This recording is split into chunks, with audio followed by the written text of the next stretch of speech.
I guess, sort of a folk hero here in Denver. NFL Coach of the Year. He took the Broncos to the '77 Super Bowl, and now is the new head coach of the Gold. He has with him Jeff Napple, former high school star in Colorado, went to the University of Colorado, graduated from Northern Colorado, and as a matter of fact, spent a year with the Broncos before playing Canadian football. He's 6'2", 200, and an outstanding passer. In the running department, a former Golden Buffalo is Bo Matthews. He played for the Buffs from 71 to 73, spent 8 years in the National Football League, and I think his most astounding record is the fact that he averaged nearly 4 yards per carry. And on the defensive side, Big George Atia of LSU, the nose tackle, 255 pounds.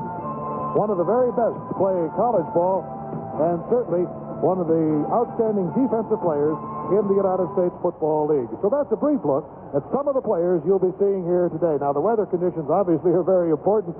More so yesterday, it was our concern over what it was going to be today. We need not have worried because I think the temperature will reach pretty close to 40 degrees this afternoon. However, the condition of the field is important. And so let's get a report on that, as well as the rule changes from our sideline rover, Don Collison. Don? Very much, Bill. The field was covered for the past 3 days. They took the tarp off just a couple of hours ago. It's in pretty good shape. The coaches from both teams say there are only 5 or 6 slick spots. There are cables underneath the field which heated it, pipes which drained it. So the field, all things considered, is in pretty good shape. Now, throughout the game, I'll be providing updates on injuries. I'll be talking to some of the players as conditions warrant it, and also finding out pertinent information that can help aid the telecast of our inaugural United States Football League game. Right now, let's go back upstairs to Bill Fleming.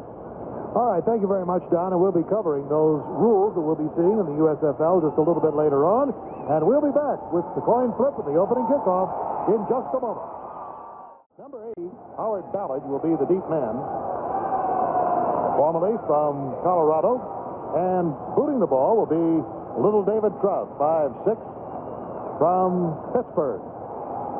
So we're ready to get underway here at Mile High Stadium in what we hope to be an historic game in the United States Football League.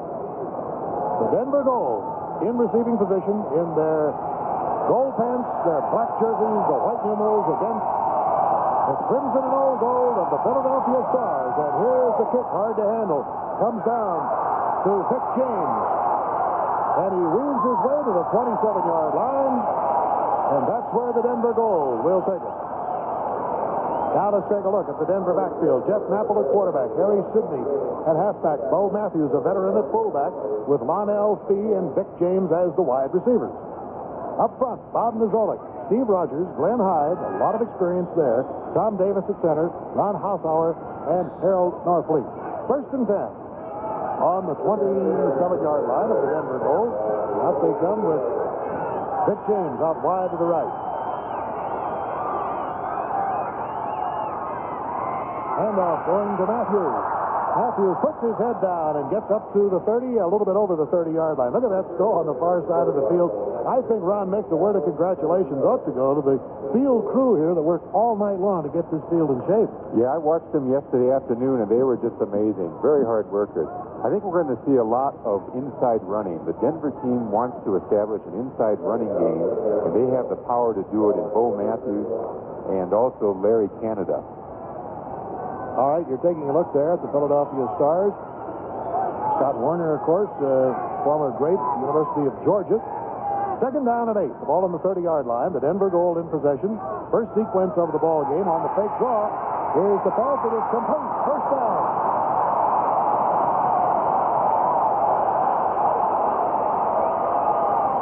Bob Nizolik, the tight end, giving the first down to the Denver Gold. Napple hitting him perfectly. Okay, you'll notice in this replay that the Philadelphia team went into a 5-man line to try to put pressure on the passer. They couldn't do it, though. They had good protection, and they hit their end, an end they liked very much. Well, the ball is on the 42-yard line. First quarter in the opening moment, as Denver has taken the opening kickoff to the 42-yard line. Now with a first down. Fake handoff, and Napple fires again to Nizolik, and he's got 5 or 6 yards, just short of the 50. Making the stop on the play was Sam Mills, the linebacker. So it brings up a 2nd and 5 situation. Were you surprised with the first down pass? I was a little bit, except I think what we're going to see is a lot of control ball playing, and part of the control is the short passing game. They like their tight end. They think he's a good receiver, has good hands, and an excellent blocker.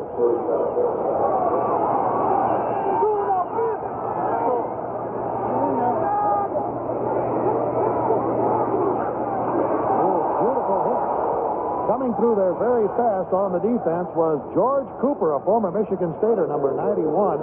I had the privilege of calling several games of George Cooper's when he was in college, and I'll tell you, he has a great deal of intensity, and I think maybe one of the real sleepers in this league defensively, Ron.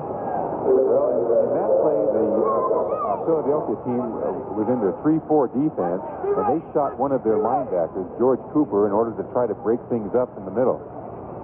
I would say it was rather effective. That it was. 3rd down, and about 9. Big play coming up for the Bulls.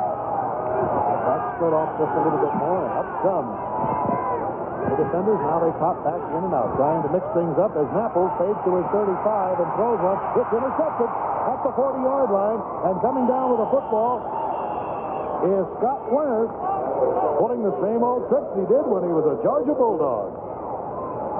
And so the Philadelphia Stars get the first turnover of the ball game. They have it 1st and 10 on their own 40-yard line. Let's take a look at that again. Now you're going to see that the quarterback actually got very, very good protection. He had excellent protection, plenty of time, and frankly, it was just a very bad throw. First down for the Stars. At quarterback is Chuck Fusina, number 14. That's Calvin Bryant, a young man to keep your eyes on, number 44 deep, and he pitches to him. Bryant finds a hole, and he gallops up to about the 44-yard line. Let's check that Philadelphia offense now. Chuck Fusina, former Penn Stater, then Calvin Bryant from North Carolina, Booker Russell, Rodney Parker, and Scott Fitzke. And up front will be Folsom, Brad Oates, Garza, Bart Oates, the younger brother of Brad, will be at center, formerly from BYU, Chuck Comiskey, and the great Irv Eatman, a rookie from UCLA. I think he was one of the real finds of the United States Football League. Irv, of course, started out as a defensive tackle, and in the last 6 games this past year was switched to an offensive tackle by Terry Donahue. And he led them to a Pac-10 championship and a victory in the Rose Bowl. As you can see, there are penalty markers all over the ballpark as Brad Oates jumped a little bit too soon, it looked like, from his tackle spot on the right side, number 70. Incidentally, while we have our attention on the officials, let me mention that the referee is Bill White, the umpire John Bradley, the linesman Richard Lavelle. Curtis Decker will serve as the back judge today. Richard Eichhorst did not make it because of weather, and the field judge is James Anderson.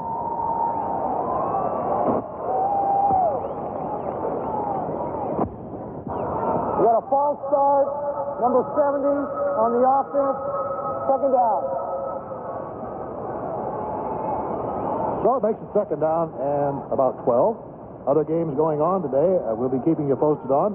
The big game in Los Angeles, of course, between the Express and the New Jersey Generals and Herschel Walker. And, of course, Washington Federals taking on the Chicago Blitz in Washington. On the 39-yard line, Fusina lobs it, complete.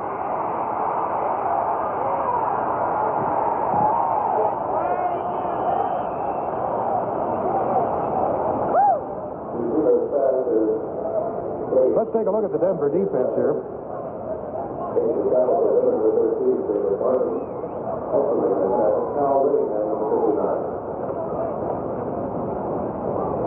There's a 3-man front, White, Attia, and Turner, with Bearfield, Whittington, Choate, and Gherkin. Then the defensive backs will be Lewis, Dumar, Tommy Sullivan, former UCLA star, and Dave Martin. So after that completion to Riley, it is a 3rd down now and about 4 to go for the Stars on their own 47. We have no score in the first quarter. Fusina rifles one down the middle, incomplete. Good defensive play, double teaming the receiver. Tom Sullivan, man I mentioned there, who is a very spirited player from UCLA, breaking it up, number 32. Now, Denver was in a 4-man defensive line in order to put pressure on the passer, and they also did some blitzing. And somehow they still had some double coverage on the inside. So it brings up a 4th down situation. Sean Landetta will do the punting for the Stars. So neither team has been able to do much here offensively, although they each moved the ball. Dave Martin is back on the 10-yard line as the receiver. Oh, there's a beautiful high spiral boomed off the foot of Landetta, and it's taken on a fair catch at about the 8-yard line by the Denver Gold. So Denver will take over deep in its own territory when we come back, and there is no score from Mile High Stadium. A word about this very loyal crowd here in Denver. The Gold sold more season tickets than any of the other 11 teams in the United States Football League. 33,000 season tickets, and I think that's really astounding. They predicted that with the gate sale today that more than 50,000 fans would be here. Now, I'll tell you, the way it looks in the stadium, it is very close to that number. 1st and 10 for the Gold on their own 8-yard line. No score in the first quarter. We've got 10:33 to go in this first period. Pitch to Sidney. Gets his nose over the 10-yard line. Good stop by George Cooper once again, number 91. This telecast is presented by the authority of the United States Football League. It's intended for the private use of our audience, and any rebroadcast or other use of this telecast without the express written consent of the United States Football League is prohibited. Second down, about 8. Say one thing, I am impressed, Ron Mix, with the defensive charge of the Philadelphia Stars. This time, however, the ball is overthrown, even though Jeff Napple had plenty of time to throw it. Lionel Fee, a former Houston great, was on the receiving end. It was just simply too high for him to reach. So we have isolation on the receivers, and they're driving, attempting to drive back the defensive back. And if the ball had been, frankly, I think that ball should have been caught. It was a little high, but it should have been caught. I think you're right. Now that you look at it again, certainly was on his fingertips. Antonio Gibson, incidentally, was number 23 covering there on Lionel Fee. A 3rd and 9 for the Denver Gold. Cooper pops in and out. He's number 91 there, the linebacker on the left side. There's penetration made, unfortunately for the Stars, by Dave Ofer, former Penn State great, number 94. Yeah, those defensive linemen, they just want to get in there and start the hitting. They don't want to be bothered with exotic things like rules. That defensive line is getting a good charge. I wonder if they can keep it up. They're a light defensive line. You look at their size, and it's 240, 250, 250. I don't think they're a big physical group. And frankly, I think that the Denver Gold is going to be able to establish a good running game against them. 3rd down. All right, it's a 3rd down and 4. Well, a long 3, let's put it. And Napple looks the situation over, takes the short pass. Being chased there by Ofer. He goes deep in his end zone and lets it go to the sidelines, incomplete. Now, that's really the advantage of having a quarterback who can scramble. He scrambled. He was able to buy himself extra time. He got to look at a lot of receivers. Unfortunately, nothing came of it. But I think that the fact that he is a scrambler is going to help him a lot in this game. Scott Werner was covering on the play with Mazolik as the receiver. One rule I think I'd like to touch on here while we have a 4th down interchange of players is that the interference rule of the United States Football League is a little bit different than you've been hearing. Now, in college ball, it's possession. In other words, if the defensive interferer causes that problem, then the offensive team gets the ball at the point of the foul. However, in the United States Football League, it's simply a 10-yard penalty. That's for a non-flagrant touch. We'll get into that in a moment. Now, rumor has it that the Denver punter is a little slow in getting his punch off, and so we might see a block kick sometime during this game. Oh, he almost called it there. Gorst gets it away, however. And Werner gets it back to about the 42-yard line in Denver territory. So a 39-yard boot and about a 4-yard return. And now the Philadelphia Stars have better field position when we return. Oh, they're so happy they weren't out here yesterday doing this routine. Today the temperature is just about the 40-degree mark. And in fact, a very good afternoon for football in this inaugural game of the United States Football League here in Denver, Colorado. No score. We're still in the first quarter. Fusina hands the ball off to Kelvin Bryant. The Denver goal close in on him, and he gets it just over the 40-yard line into the 39-yard territory. Other scores here. The Express out in front of New Jersey, 3-0. One of our regionally televised games today. Boston over Tampa Bay, 10-7. That's in the third quarter. The Breakers out in front by 3 over the Bandits. On that last play, the linebacker, Put Choate, did an outstanding job of judging the play, running in and stripping the interference so that the defensive backs could make the tackle. Bolton swings over to this side. As Fusina lobs it out to Kelvin Bryant. And he gets it to about the 34-yard line before he's brought down by Larry White. Larry, a former Jackson State star. Kelvin Bryant. Oh, I remember the year that he had 15 touchdowns in the first 4 games. He was well on his way to breaking all kinds of records. In one unfortunate play, he had the cartilage torn in his left knee. He underwent arthroscopic surgery, and believe it or not, actually came back on the field 5 weeks later. A remarkable recovery by a very remarkable athlete. 3rd and 2. The ball is on the 35-yard line. The Stars trying to something here. Completes the Bryant at the 30, at the 28-yard line, and that will be a first down for Philadelphia. Brought down by Tom Sullivan, number 32. You know, this was just a very quick pass going into Bryant, who went in and then flared out. They're going to do everything they can to get the ball to Bryant. They'll hand it to him, they'll pass it to him, they'll pitch it to him, they'll throw it to him on a quick flare. He is that offense. Well, Dick Crum, his coach in college, said he was one of the most versatile athletes he'd ever coached or seen. And so you can expect him to be on the receiving end of many passes. You like that deep pitch, though. It gives him that big swing.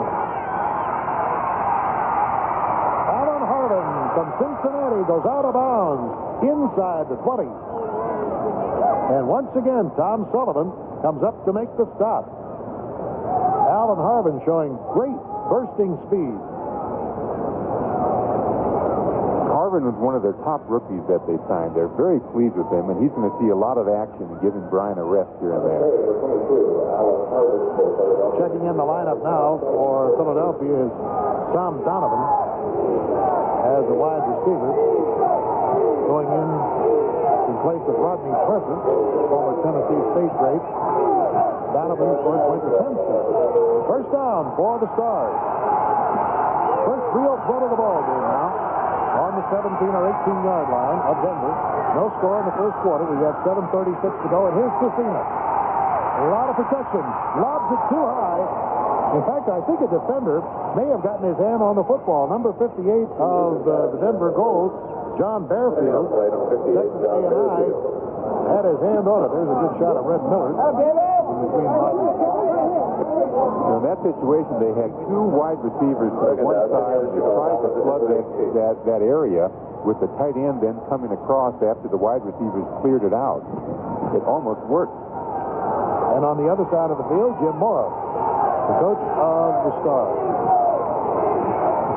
Defensive coordinator, most recently of the Boston Patriots.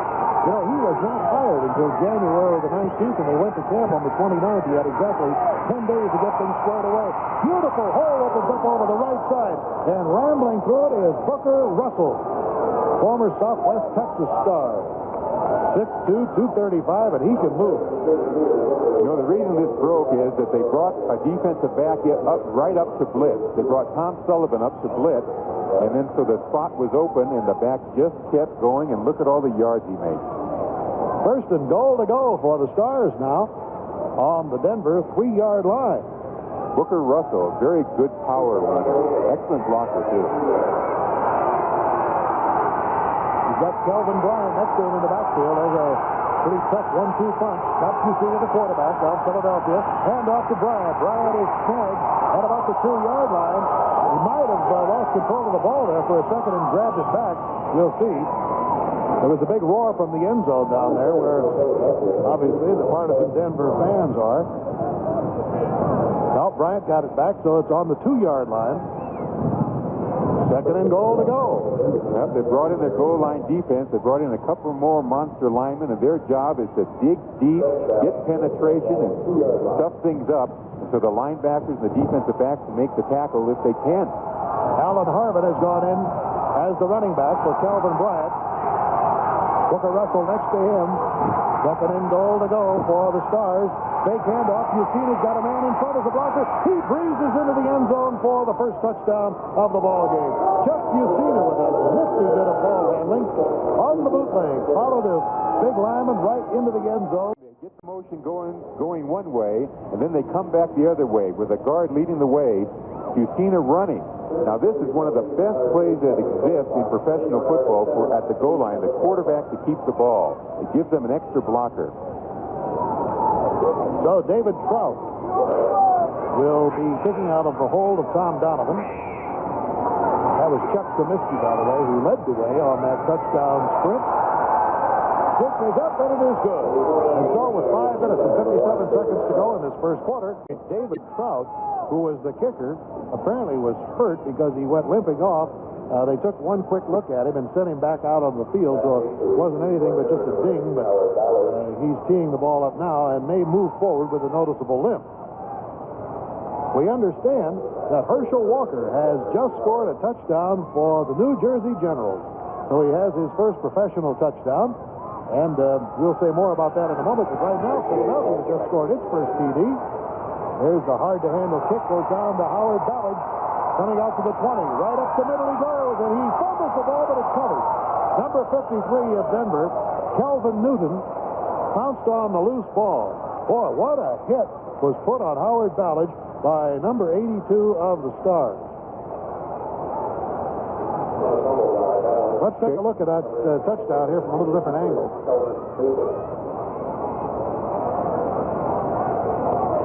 Okay, we see Comiskey leading the way.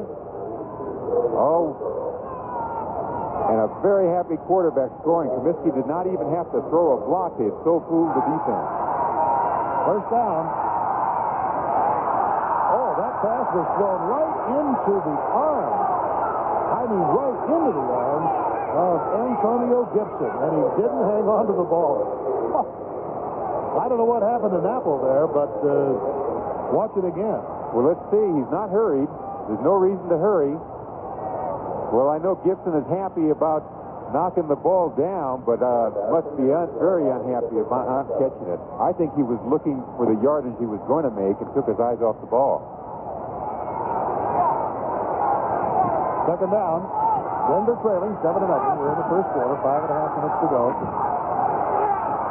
And off to Harry Sidney. Doesn't get much, as the defensive line has been very impressive, as has the offensive line of Philadelphia. I might add that. And Ron Mix, our cohort here today, was a former All-American and All-Pro lineman as an offensive tackle.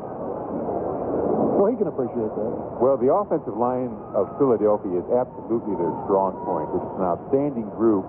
It is a National Football League quality offensive line.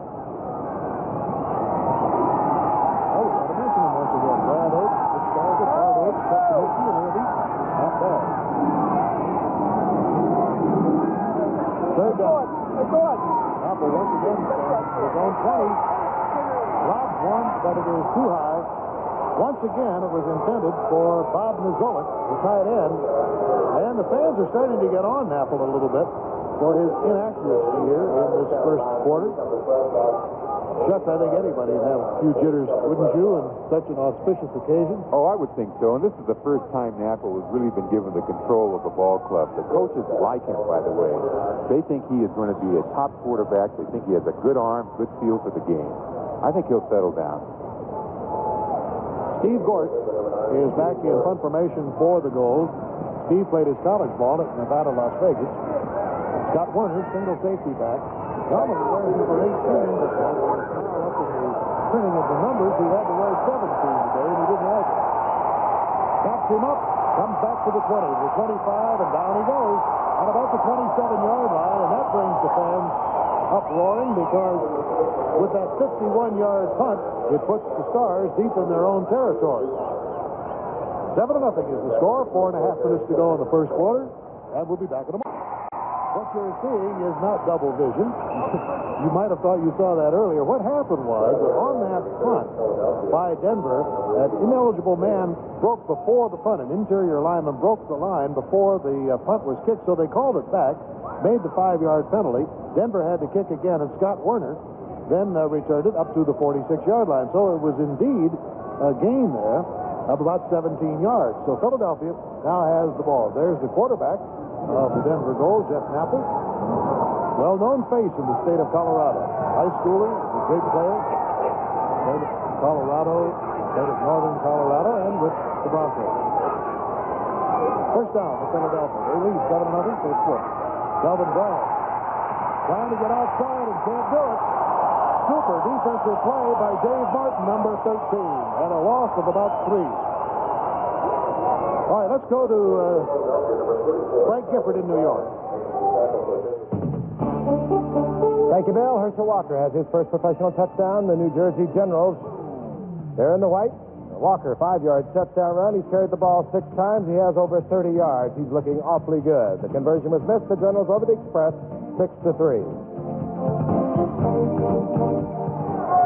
All right, thank you very much, Frank. Historic moment in the life of Herschel Walker. Second down and 12 for the Philadelphia Stars, who are leading in this ball game, 7-0 in the first quarter. Incomplete. Fusina had a screen pass going with Irv Eatman out there going to be one of the lead blockers, number 75, but unfortunately he did not make the connection. Booker Russell, I believe, was going to be the man on the receiving end of it. Ron couldn't tell. So crowded over there with people. Brings up a third down and 13 situation. Here's where the Denver Gold defense now must rise to the occasion, trailing 7-0. What would you guess they'd do? Well, the defense, I think, is going to undoubtedly send someone in on a blitz.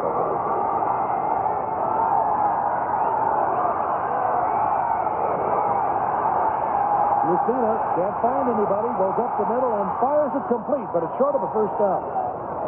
It's just over the midfield mark. It's about the 48-yard line. On the receiving end is Tom Donovan.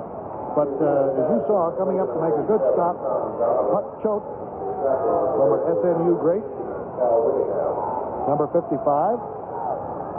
Now, they did send their right outside linebacker, Greg Gherkin, in on a blitz on that play. They consider him to be one of their very good pass rushers. Dave Martin, former Villanova star, is back on a 10-yard line to receive this kick. High kick, however, will not be returned. And it takes a crazy left-handed turn, almost 90 degrees, and goes out of bounds. Well, at about the 9-yard line. Yeah, it's a good thing it did, because the field's a little soft, and the ball simply would have died right there, somewhere probably between the 5 and 8 yard line. Not much up the middle. Larry Canada, first time he's carried the ball here today, former Wisconsin great. They've got two really strong fullbacks in Bo Matthews and Larry Canada, I'd say. Yes, they're both outstanding inside runners, and they're going to have to, again, get that game established. Who knows? Maybe they better try to establish a long pass in order to loosen things up on the inside. They're taping David Trout's ankle on the sideline. I mentioned he may have been injured a little bit earlier. In the meantime, carrying the ball is Terry Miller, former Oklahoma State Cowboy. Terry, you know, came to Denver by that acquisition of Herschel Walker. And the New Jersey Generals said, well, looks like we've got the man to do our running. Terry Miller was wavered and was picked up by Denver, and that was his first carry here today. Yeah, when Terry Miller goes into the ball game, he's considered a specialty player. We can always look for him going wide or perhaps being in on a pass reception. He's in there now, and I would look for him on a pass reception. Denver trailing 7-0 in the first quarter. We have a minute and a half to go in this first quarter. Weaving his way up the field is Larry Canada, and he's got his first down at the 27-yard line. Let's listen to these fans. Now here we're going to have Larry Canada simply working himself out to the flat. Good thing he can avoid that tackle. It would have been for a loss.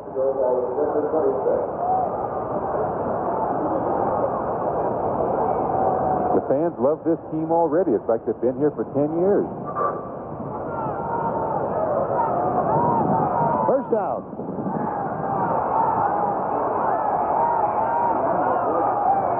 Denver's trailing here as we are into the last minute of the first quarter. 7-0.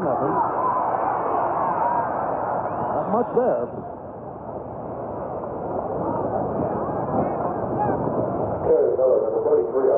Terry got about 3. Terry Miller about 3 on the play. Short 3. It was very congested up the middle. We had the fullback leading the play through the middle for Terry Miller, and it just got too crowded and congested. That time, but now he has his chance, and his team is out in front. Canada is belted up to about the 27-yard line, and that will be about a 3-yard loss. Good defensive reaction. And that is the end. It'll be third down now for the Denver Gold. They're trailing 7-0 here in this beginning of the second quarter. Terry Miller in the backfield along with Larry Canada. The quarterback is Jeff Napple. College is spit out just at the bottom of your picture. Napple, who has not been too successful with the pass, is getting some heat. Has it complete to Larry Canada. Gets about 5 on the play. Up to about the 33-yard line. Sam Wills, number 54. My comment here on the first quarter statistics, Ron Mick. Well, it looks like Philadelphia has been controlling the game. I say that even though when you look at the statistics, they're basically even, but for some reason Philadelphia has been more successful in accumulating first downs than Denver. Well, it's a fourth down situation as Steve Gortz is back to do the kicking. Scott Warner, single safety, is back for the start.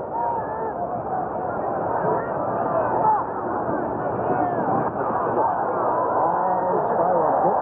Drives Warner back. Fair catch called for. There was nobody near him, but he couldn't tell. He had to look up so high. A penalty marker, however, is down back here at the 35-yard line, and I am wondering if maybe somebody from Philadelphia didn't have an unnecessary roughness or roughing the kicker. We'll have to wait and see on that. But as you can see, Bill White, the referee, has called for a play to come back downfield. Well, again, there is the ineligible man breaking too soon. Ron, you want to explain that? Well, basically, your fourth down is just like any other down. You can have only certain people go downfield to be potential pass receivers. Everyone they are potential pass receivers, the ones on the end. So your inside people are considered linemen, and they cannot leave until after the ball has been punted. Number 65 on the offense, illegally downfield, fourth down re-kick. We're going to look at it again. Let's see if we can see who left a little early. A lot of them left too early. 65, Hyde was the guilty man, apparently. And he's the most experienced on that offensive line. He's a 10-year veteran and an outstanding player. Good break for the Stars, as that punt really drove Warner back. Again, a fair catch called for, and he catches it in traffic very well, I might add, with all the distractions. And at the 37, the Stars will have a first down. Now let's check in with Don Tollefson. Phil, as the Stars take over here and the second quarter begins, a couple of rule changes in the USFL to talk about. You can make a 2-point conversion. You can use a 1-inch tee to kick your placement. And also in the last 2 minutes of each half, when there's a first down, the chains are moved and time stops so you can play better catch-up football. Back upstairs to Bill and Ron. Okay, thank you, Don. We also might mention that we will have no tie games. We have a tiebreaker, sudden death, in overtime, should the games be tied at the end of regulation play. First down for the Stars. Fusina walks one downfield. It is incomplete.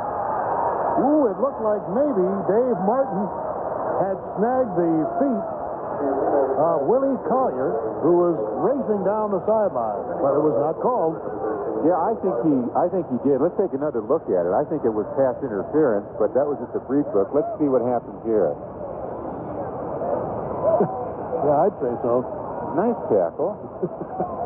Unintentional, though. It only would have been worth 10 yards.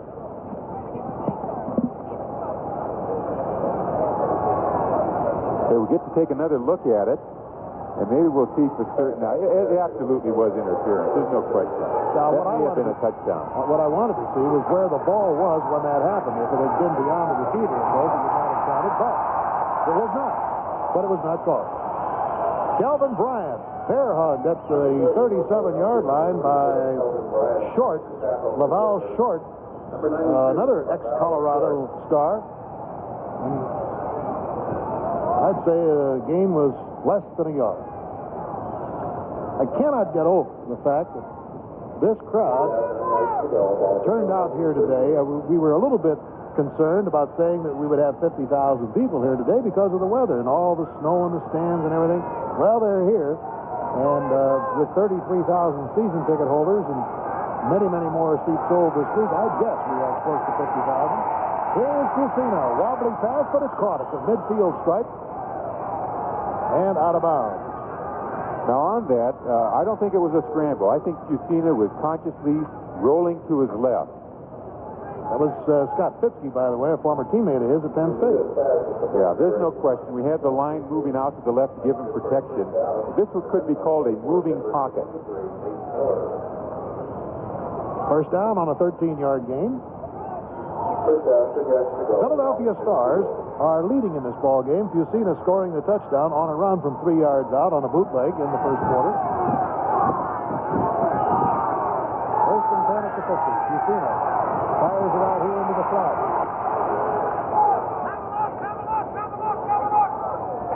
Booker Russell got about 9 yards on the play. Hey, one thing the Stars do well, and we saw it in the touchdown drive, and that is they do mix things up well and keep that defense at bay. Yeah, I like the way that they're mixing things up now. They're throwing little short passes to their back. They're running to the left. They're running to their right. They're throwing on first down, and that surprises me. I don't think right now that we can put an exact handle on what this team is going to do and predict what they're going to do. They're excellent. Fusina is now 6 out of 10 for 49 yards.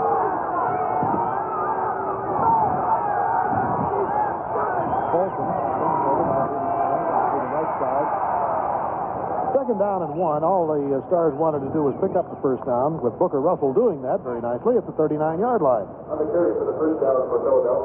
was a little conservative, though, don't you think? Second and 1. What a great situation. What a great opportunity to try something of a gadget play or a long pass. How many times have you seen that happen in football, both college and professional, where you have a second down or a third down even in short yardage, and they go for the big one? Red Miller, his team a little bit in trouble here, 7-0, and he is concerned. He has seen Philadelphia move the ball well and have the ball inside the 40. And with the reverse going deep to Kelvin Bryant, he swings outside, has a bank of blockers, makes the cut and goes down to the 34-yard line.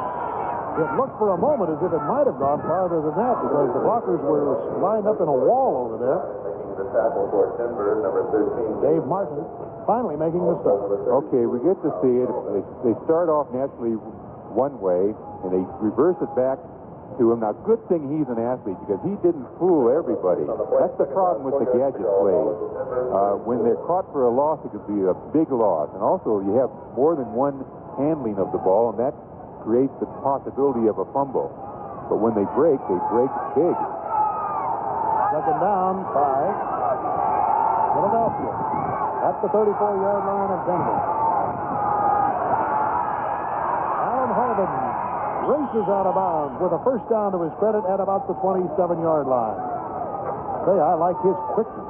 Yeah, extremely quick. And the team, Philadelphia team did something very clever. They had their motion going to the right, and that probably changed the defensive alignment of the Denver team. Then they came back to the left with a very fast Harmon. Alan Harvin played his college ball at the University of Cincinnati. He's a rookie this year. And blasting ahead is Booker Russell once again, the former Southwest Texas star, who gets about 4 yards to about the 25-yard line. Philadelphia scored in the first quarter. Denver has not threatened.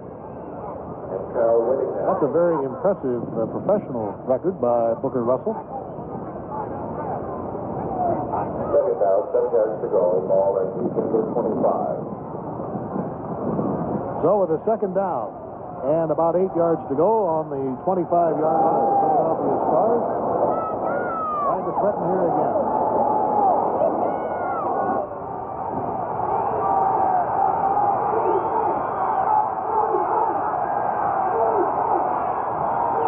Little mix-up in the backfield.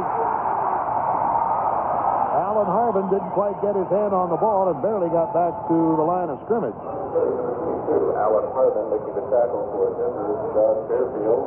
Well, isn't it interesting, though? A team put together just 4 weeks ago, playing almost flawless football. I mean, that is really the first missed play that we have seen, and that wasn't disastrous at all. I think that's a good point. You know, the National Football League, they have exhibition games. They're regular games. I mean, they're just exactly, you know, with officials and everything else. All they've had here in the United States Football League is what they call controlled scrimmages. Yeah, it's not under game conditions. Third down. About 7. Here's Fusina. Throws it short.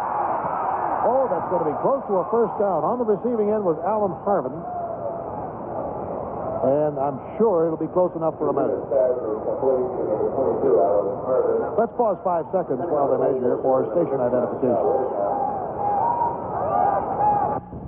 KBTV Denver, a station of the Gannett Broadcasting Group. Well, it's fourth down and about a foot to go. I guess they decide not to measure as Philadelphia takes time out to talk things over. Fusina will trot over to the sidelines to talk to Jim Mora. And we have 7 minutes, 45 seconds to go in a rather fast-moving second quarter from Mile High Stadium in Denver. Back in a moment. I just happened to see a score come up there just before we got back. It looks like Chicago is leading Washington 14-0. And one of our other regional games today, of course, George Allen, the coach of the Chicago Blitz, returning to the scene of many of his triumphs, RFK Stadium there in Washington. Maybe the Federals have a pretty nifty player in Craig James from SMU. There it is in the second quarter, the Blitz leading. Now here's the try for a field goal by David Trout. You've seen it. Jim Kahn is holding. The block. It is blocked by number 58, John Bearfield. Listen to this crowd. They're absolutely going bananas. They love their team. This is just amazing.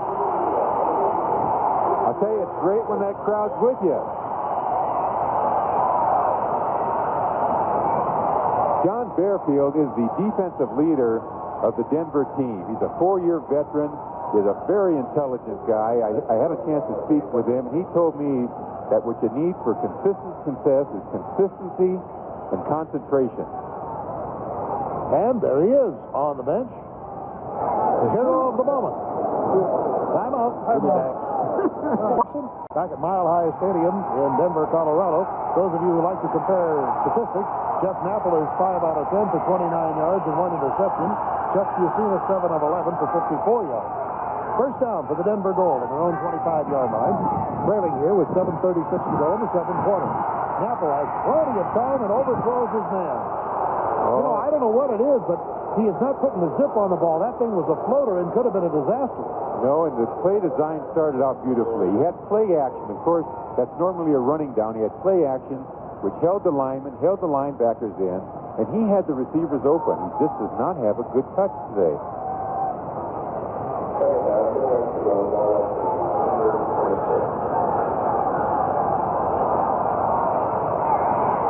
Second and 10. There wasn't much question about that. Harold Norfleet broke from Denver. Let's get a report now from Don Thomas.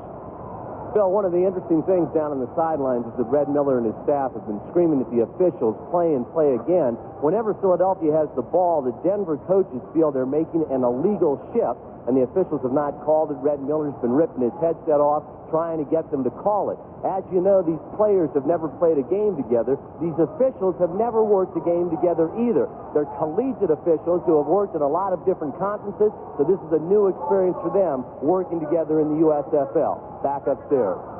That's interesting. I don't quite know what he means, Ron, by an illegal shift. The Stars have been running motion. I haven't been able to spot it. Second down after that penalty, 15 to go. Right there, inside. It's pretty tough running against Philadelphia. Terry Miller only got about 3 yards. I'll tell you, I'm very surprised at how aggressive the Philadelphia team is playing. I think what they're doing is they're getting a lot of good action on their linebackers and a lot of good stunts because the Philadelphia line really does not match up man-to-man against the Denver line. The Denver has a good line and a big line. The Philadelphia line is a much smaller line. And we're watching that other score come in. We saw, of course, that the Generals are out in front of the Express by 3. Third down. What about Joe? 1 for 5 on the third down conversion so far. Napple is drilled at the 12-yard line. And once again, that very aggressive defensive line led by George Cooper, number 91, and number 54, there's Sam Mills. Makes it a fourth down situation for the Denver Gold. Yeah, they send in 2 blitzers and very successfully. Here you see him coming up the middle, and they got him, number 54. And Mills and Cooper out there. That's a pretty good combination. Excellent. They're not big linebackers either. Of course, a lot of the linebackers now in the 3-4 defense, they're not big, but they are fast and they have good movement. Steve Gorst is back in his end zone. He's averaged 39 yards per kick. This is his 4th punt. And he gets his spinner off to the left side. It goes out of bounds short at about the 45-yard line. So the Stars will take over the football there with very good field position. We're in the second quarter with 6:15 to go. Philadelphia is out in front as the sun comes out at Mile High Stadium. Sidelines with the gold. Jeff Napple limped off the field. One of his own players stepped on his calf. They have taped the calf heavily. I talked to Jeff just a moment ago. He says it's painful, slows him down a bit, but he says he'll be back in and try to be more effective the next time Denver has the ball. Back upstairs. Philadelphia with the ball now on the 45-yard line of the Gold. Philadelphia out in front. Now there's that scramble. Now that may be what Red Miller is talking about. We see nothing illegal there. Now they send a man in motion, which of course is perfectly legal. Now something isn't legal. Maybe they listen to Red Miller. Let's hear what Bill White has to say on that one.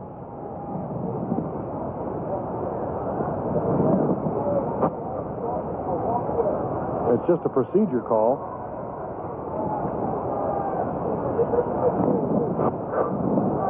Well, be sure to be with us next week for the United States Football League. Coverage begins at 1:30 Eastern Time, 11:30 Mountain Time, so check your local listings. We'll be making a decision on the game or games to be covered next week. Third Philadelphia penalty for 15 yards. a procedure was all we got from that, and that may very well have been the illegal shift that Red Miller was complaining about. But we'll check with Don Thompson on the sideline so we can prove that actually. In the meantime, it's first 15. The Stars out in front. We have 6:14 to go in the first half. First quarter touchdown by Scott Fusina. He's been the only scoring so far. And here's Fusina. Back to pass. Over the middle, incomplete. Running parallel to the line there was number 89, Steve Folsom. The whole thing you do when you have a lot of motion is try to create man-to-man matchups. And that was, I think, the essence of what Philadelphia was trying to do then. They started the motion one way, the quarterback went the other way, and they ended up with a man-to-man on their wide receiver, but they simply could not get the ball to him. Second and 15. Just look at that crowd here at Mile High Stadium. They're not enjoying the results, but they certainly are enthusiastic with their support of the game. Denver trailing 7-0 in the seventh quarter. With a second and 15 at midfield. Here's Scott Fusina, plenty of time. Over the middle, has his man. Fitzke got the ball to about the 30-yard line.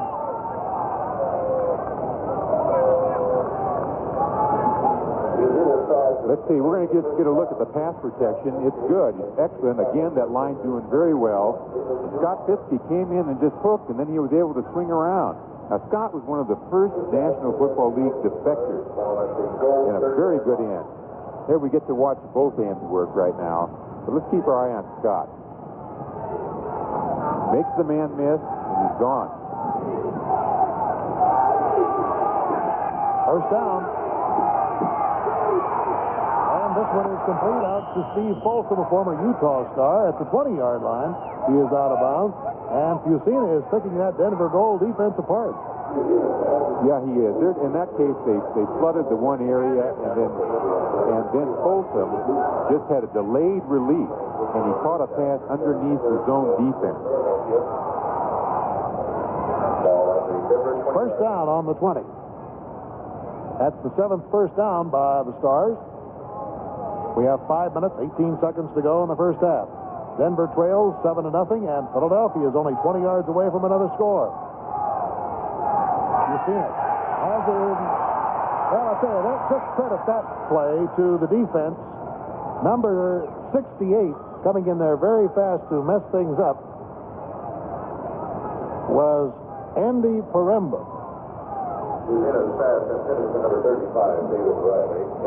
I think the Denver team has decided if they're going to stop things, they're going to have to stop them before they get started. That means blitzing and dogging on not only running situations, not only passing situations, but running situations to jam things up the line. Second down, ball on the 20. Kelvin Bryant now tucked in. Little turnaround there by the man in motion. Kelvin Bryant is smashed at about the 16-yard line, and he fumbled the ball. However, there has been no official signal by the referee as to who will get it. Well, if they take a majority vote, they'll give it to Denver. They do.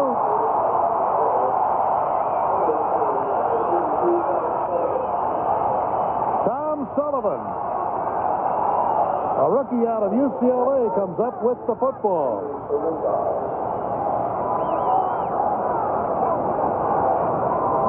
Number 68, that was Andy Paremba. We just mentioned him a moment ago. So with timeout on the field, Denver will have it when we come back. Number 32, a very handsome young man from UCLA, a rookie this year, came to the ball club late and has distinguished himself today. He is Tom Sullivan. Just recovered that fumble and has given the Denver Gold new life. Boy, it was a very important play because Philadelphia was down there threatening with a 7-point lead already to their credit. Apple slips the ball off. Harry Sidney grinds it up to about the 22-yard line. Again, maybe up to the 23. Got about 5. Let's go down to Don Tollefson and get an explanation on that shift. Don?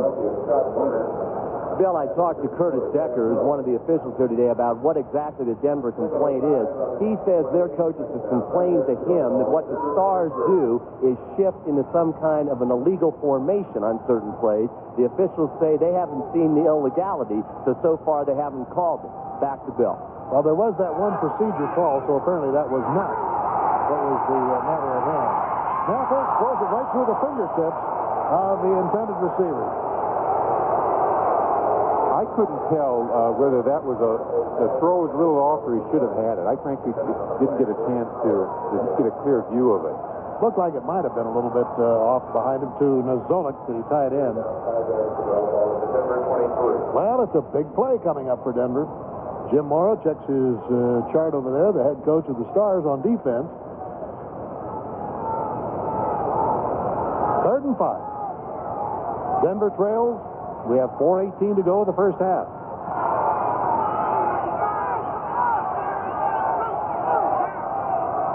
Looks like he's checking off at the line. It's a long count. Spirals it complete. First down.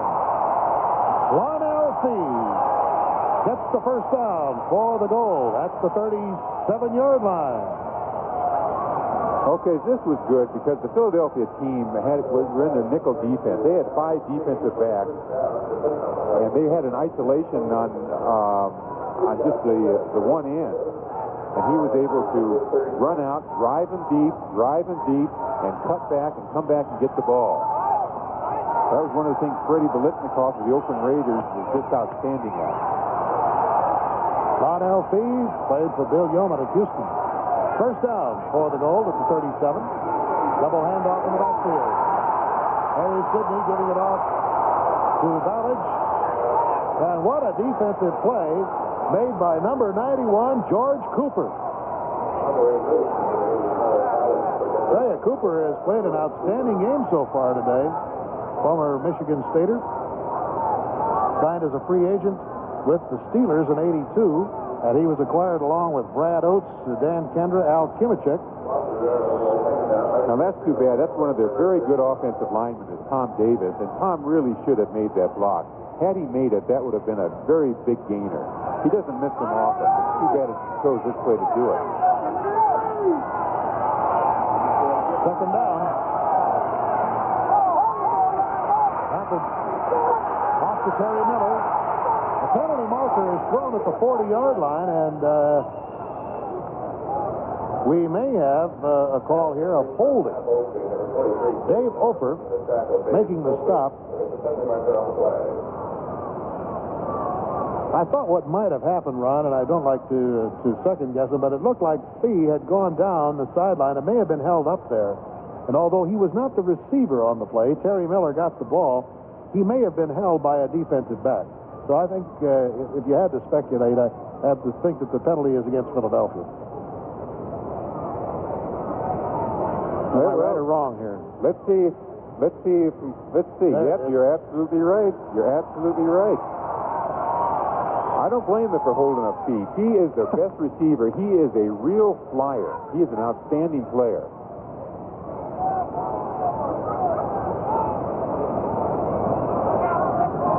Number 48 there is who started out today as the line judge, Curtis Decker, but when the back judge, Richard Eichhorst, couldn't get in because of weather, he's had to take over as the back judge. Illegal contact on the defense, automatic first down. Let's take a look at how things are going around the league here today. Los Angeles has gone back up on top of the New Jersey Generals, 13-9 in the second quarter. And Tampa Bay's Bandits are ahead of Boston now, 21-17. Terry Miller does a nifty bit of footwork. It looked like he might have been stopped for about a 2-yard loss, turned it into a 3-yard gain, and George Cooper made the stop once again. I tell you, Terry Miller was one of the most exciting players I think we ever saw in college ball. He had trouble with his calves, if you remember, and he used to get hamstring muscles, and although it didn't seem to be very masculine, he actually wore pantyhose. Do you remember that at the time? Got a lot of publicity out of it because he said it helped his muscles. I'm sure he does not appreciate your telling this town that. This town, it was a secret. Second down and 8. The ball on the 44-yard line. trailing here, and time running out on the second quarter. 2.5 minutes to go, and Napple. A long one downfield. It is intercepted. It was bobbled for a moment by number 24, Roger Jackson, the former Penn State star. But he held on to it, I think, possibly with some help from the receiver. So Roger Jackson comes up with his first big play as a professional. Okay, we see our receivers going downfield, and they never really get clear. There's a pretty good zone, and the zone is providing deep coverage and providing short coverage. And it's a long throw. It was in the air for 45 yards, but perhaps he should have pulled the string a little bit on it. That was Lonnell Fee, and I think I was right. I think he did get credit for helping Roger Jackson hold on to the ball. It looked like it might have popped out, and Fee's arm held it in there for him. Fusina flips the ball off to Kelvin Bryant. Out of bounds he goes at the 20-yard line. So we have 2 minutes and 13 seconds to go in this first half. Philadelphia is out in front by virtue of a first quarter touchdown run by Chuck Fusina on a bootleg run of 3 yards. There's been no scoring since that time. Philadelphia really has been the more aggressive team offensively today, but Denver's held them off after that first score. The problem, of course, Denver's had is that they've had 2 interceptions thrown by Jeff Napple. We're seeing a much more aggressive Denver defense, too. They are doing the blitzing and the dogging that I spoke about. They're shutting things down pretty good. Second down, about 4. Fusina turns and throws. It is caught near the sidelines, and out of bounds goes the receiver. Looked like it was Tom Donovan, number 87. That's who it was. Boy, a lot of Penn State here, isn't there? Yeah, and Tom Donovan is one of the receivers that brings in the play. So I think he went in there this time and brought in his own play, which is a good thing if you can do it. Even if the coach tells you not to, huh? Even so. The coach won't complain about that one, of course. So it's a first down for Philadelphia. 2:07 to go in the first half. Beautiful day now in Denver. You can't believe what it was like 24 hours ago. Snow coming down a thick, wet stuff, 16 inches of it. Kelvin Bryant is very angry with himself that he didn't hang on to the football. Number 58 there, of course, John Bearfield, there to hamper him. You know, I think that was a play by design. I think that it was designed to let the pass rush come in and let Kelvin just sneak in over the center and underneath. We're talking about the Penn State players, I guess so. Fusina, Jackson, Fitzke, Case, Donovan, and Ofer. And don't forget Roger Jackson. It's almost as good as having a team full of University of Southern California players. He does everything. Second down. Oh, what a nice reaction and a great recovery by Scott Fitzke. He saw the ball was going to be just off to his right. He had made his turn to the left, and with his fine reaction gives him a first down on a 15-yard gain. We get to look at it again. Look on the left side of your screen, number 81. What a fantastic play that was. Very alert player. So the Penn State connection strikes again. Time is out on the field. Philadelphia will have it when we come back. Red Miller was not tearing his hair there, but he certainly is upset with the fact that his team is trailing 7-0. I'll tell you one thing, his team is facing a darn good football team. Philadelphia, I think, has caused a lot of people to be surprised. I know just up and down press row here, people are saying, Philadelphia is pretty tough. And Fusina has the coolness of a veteran performer. Yeah, he does. But that Philadelphia team did one of the finest jobs of signing the top draft coaches of any team in this league. And so it really shouldn't surprise this too much. First down for the Stars on their own 45.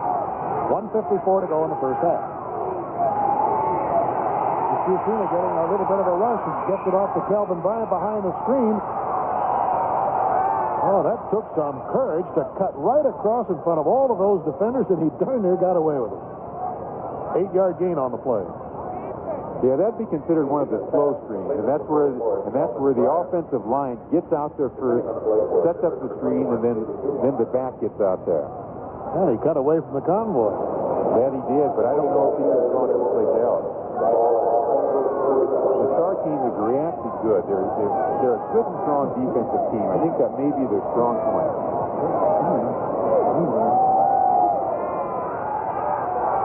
Second down and 2.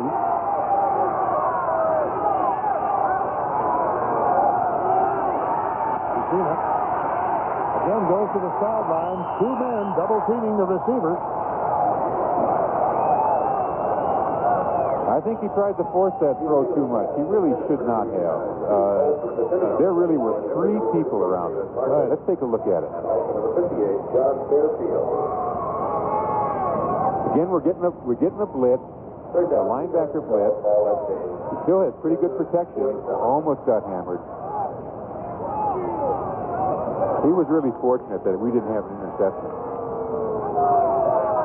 Total yards today, Philadelphia 166 to 66 for Denver.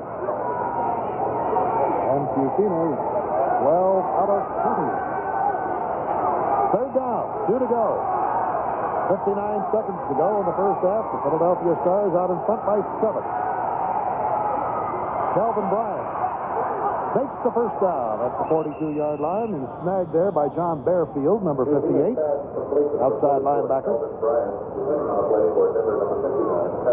You know, every time Bryant gets tackled, I remember that when he was hurt in college at left knee, that he certainly has rehabilitated it well and doesn't have any effects whatsoever of that injury. Time on the field, we'll be out in a moment. Well, you could judge by the height of the man over there how much snow was on this field that had to be removed. It all occurred yesterday. We had about 16 inches in this particular section of Denver. Some had as much as 24 and some had as little as 12. But the crowd turned out today like you just absolutely couldn't believe. That shows you what loyalty and a little sunshine will do.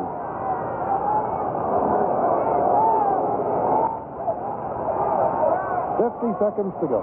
In the first half, Philadelphia out in front by virtue of a first quarter touchdown by quarterback Scott Fusina, number 14.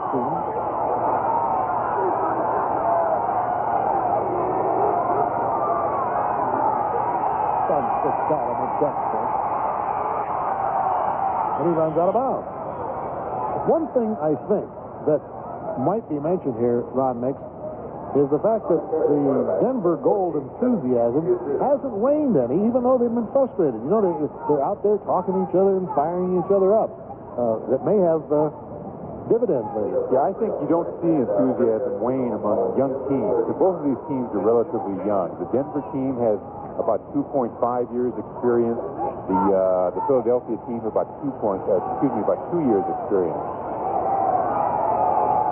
This current drive has gone 43 yards and still is in effect with 43 seconds to go. Fusina once again looks downfield, throws it complete. They say no, it was trapped. Tom Donovan was the receiver.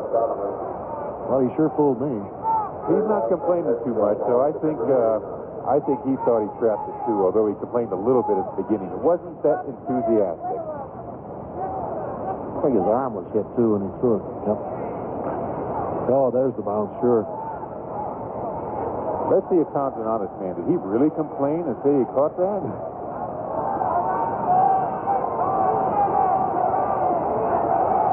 37 seconds to go in the first half. Third down.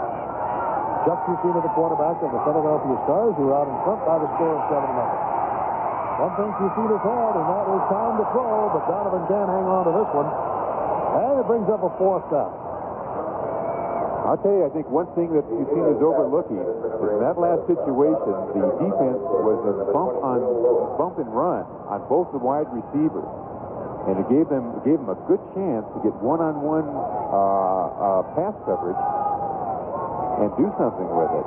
That's what you strive for. But he totally ignored his wide receiver. Jim Cron, former Arizona star, number 11, has gone in the lineup. He'll do the holding here.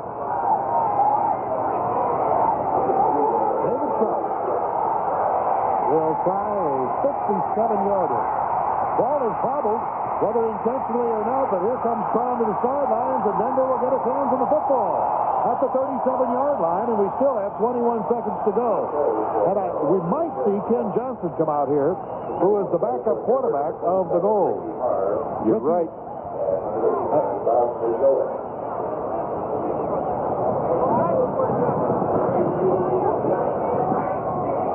He did fumble it. It wasn't a planned play. No, those quarterbacks, the reason they put them there is because they're supposed to have sure hands.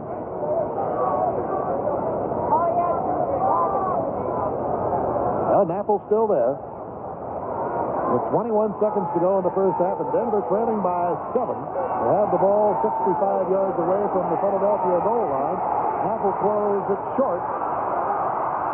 Well, will they call that a completion and a fumble or not? Yes, it is. Oh, wow, I didn't think he had possession of it. Gee, I thought he did, Ron. It looked like he grabbed it and then was hit and fumbled the ball. I'll bet we're going to see it again. Likelihood.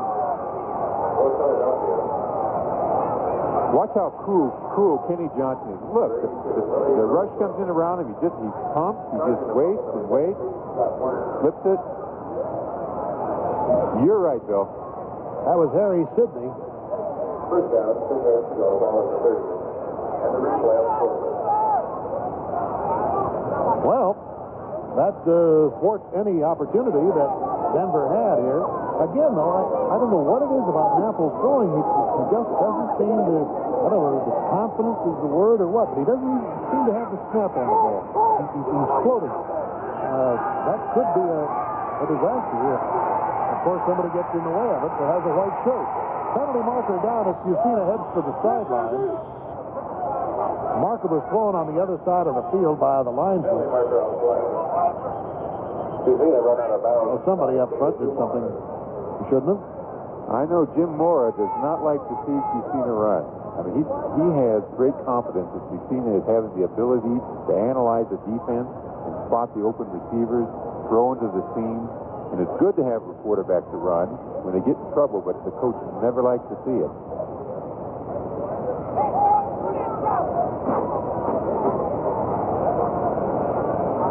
Jim Mora played at Occidental in California, then became the head coach of his alma mater. Offside Denver, called by linesman Richard Lavelle. Well, we only have 6 seconds to go in the first half. We'll have our USFL report at halftime. Interesting conversations with Jim Mora, the head coach of Philadelphia, and bring you up to date on what's happening around the league, as well as some interesting tidbits. Next week, by the way, on Sunday, the Stars will have their home opener against the New Jersey Generals. That'll be at 1:30 at Veterans Stadium. And Denver will host Boston next Sunday here in Mile High Stadium. That game is slated to be a 1 o'clock start. Just look at this crowd here, sitting in the brilliant sunshine. And yesterday, you just couldn't believe. We could hardly see the field here yesterday. It was snowing so hard from the press box. The kicking team, yes, it is still in there, but this is going to be at approximately, I'm going to say 50 anyway. 50 yards. This may be time for a gadget play, a fake kick. I think it's really beyond his range. I've often heard place kickers say the one thing they hate is having any kind of wetness on the field at all. They've really got to plant that other leg in order to get the momentum. And this field, although covered with the tarpaulin, does have some wet spots on it. 50-yard attempt out of the hold of Kron. Only 6 seconds to go here in the first half. He's got the distance. And it is good. I forgot this is Denver. Everything's lighter. Everything flies further. A 50-yard field goal by David Trout as the gun goes off to end the first half. And they crowd around the little guy and pick him up and hug him. He's only 5'6", but what a leg he's got. I think my words were, this is really beyond his range. There, I just ate the word. And it gives Philadelphia a 10-point lead here at halftime over the Denver goal. These kickers usually get pretty happy. Let's see. Well, not too demonstrative. Well, we'll be ready for halftime after a commercial message and a word from our local sponsors. Philadelphia 10, Denver nothing. We're at halftime of our first ever United States Football League game. The Philadelphia Stars 10, the Denver Gold nothing. Not too much excitement so far for the Denver Gold fans. In fact, the biggest cheer has been for a halftime promotion where they are giving away 9 ounces of pure gold. All during our United States Football League season, we'll be having USFL halftime report. And in today's report, the USFL halftime report will feature Ron Mix. Ron Mix yesterday, prior to the game today, had an opportunity to talk with the head man of the Denver Gold, veteran coach Mr. Red Miller. The USFL report is brought to you by MAI Basic Core Computers. We are the solution. Former Bronco coach Red Miller has been a fixture on the Denver professional football scene for the past 6 years and knows what it will take for the new league to succeed. For this league to survive, Ron, I think 2 main things have to happen. Number one, we have to have a good commodity on the field every Sunday. A good, hard-hitting, aggressive type of football that is very competitive. Now, to make it competitive, what do we have to have? Parity within the league and people not... some people are going overboard with stars in their eyes, signing the top players. We do not have a top-rated player on our team, and I don't know how that's going to hold up parity-wise. But those are the things that I'm looking at to survive. Which brings us to the question, Philadelphia, your opponent, signed 5 of their very top draft choices. Some are potential superstars in any league. Denver did not sign any. Why not? I think you would have to go directly to our owner, Ron Blanding, for that answer, because that's his policy, and we set out to stay. You know, we had a type of an agreement, a gentleman's agreement, if you will, at the start that we were not going to exceed $1.3 million for the total salaries paid, our whole squad. That is gone completely. And, however, we have stayed close to that figure. Now, that's Ron's privilege, and he can tell me what we're going to do because he is the owner. I don't have to agree with it, which I don't, but we will live within the framework that he sets down and do it the way he wants to because he is the owner. Let's find out what's going on around the league and join Frank Gifford. But you got that snow up in the Rockies, and I'll be sliding down those hills. Right now, let's go back and pick up some action that's taking place around the league. First of all, George Allen returned to RFK Stadium in Washington, a much heralded return. He hadn't coached the game there since 1977, and things are going well. They lead 21-0. The this is the Los Angeles action, and that was Tony Bodie scoring on a pass. Now, here we have Greg Landry, the quarterback, the veteran quarterback of 11 years, former Detroit Lion, former Baltimore Colt. He goes out to Trumaine Johnson, and Trumaine Johnson works his way behind the screen, down the sideline, fumbles the ball to Wayman Bryant. Bugs, brother, is there to make the recovery. George Allen football, opportunistic football. And so, the Blitz have a 7-0 lead. Greg Landry at the 5-yard line. Watch Kevin Long, the former Jet. The hole designed on the inside. He sees nothing there, breaks it to the outside, gets into the end zone. 14-0. It's going George Allen's way. The veteran Greg Landry shows style and form once again. Waiting to the last possible moment, he unleashes this pass into the end zone, and a tremendous catch by Trumaine Johnson to make it 21-0. Chicago over the Blitz. Meanwhile, out in the Los Angeles Memorial Coliseum, Herschel Walker made his debut as a professional. Let's take a look at his first play from scrimmage. Not the big, long gainer we're accustomed to, seeing in highlights, but an important first down as Herschel Walker kept the drive alive. Then from the 5-yard line, 4th carry for Herschel Walker. Into the end zone goes Herschel Walker. Coming on for the conversion, Dave Jacobs. Watch this. Mike Freedy, the holder. And Jacobs thinks it'll be blocked. He left Freedy holding the ball, and Freedy got wiped out, missed the conversion. That made it 6-3 at that moment. And then Tom Ramsey came into the game.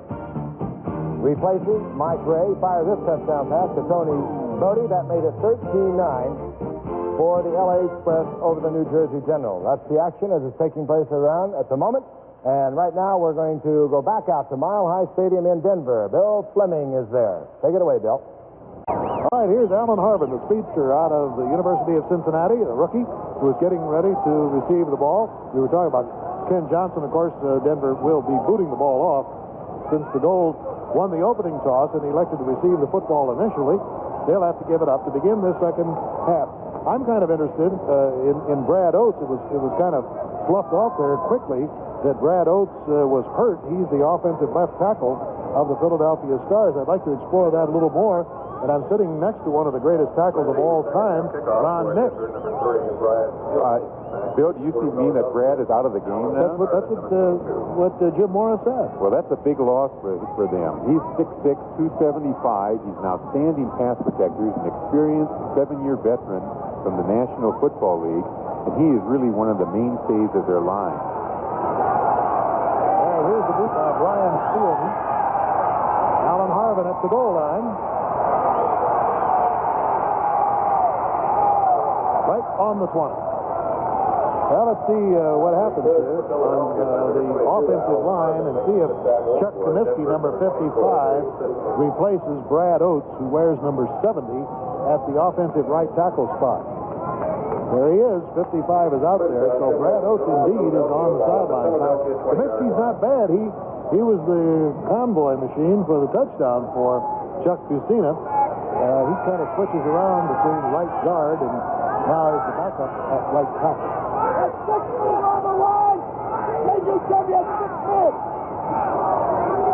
According to Don Donaldson, Oates has a slight concussion. There may be too much time. The word there is... Now, Don, you want to just give us an audio report on that? I think I heard him say a concussion. Yeah, Bill, I just talked to Philadelphia trainer David Price. Brad Oates was knocked woozy at the end of the first half. He has a slight concussion. He is out here on the sidelines. They're going to see how he feels throughout the third period. If he feels better, he might be back for the fourth. Well, that's good news. That'll be a first in medical science if someone can recover from a concussion in 15 minutes. I'd be surprised if we saw him again, if he's been hurt that bad, although he doesn't really look that bad. His younger brother, Bart, I'll tell you, has really been terrific today. You know, BYU, for years, has had those great passers out there.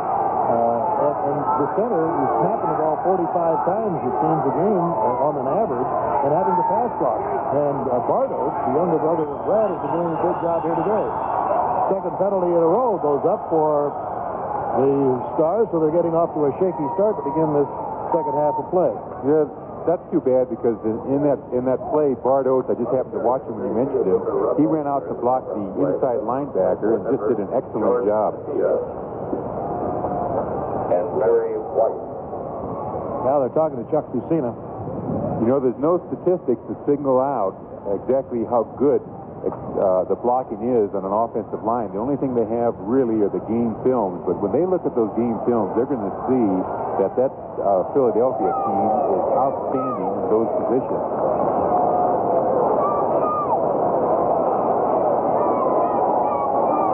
Well, that pushes the Stars back to the 10-yard line.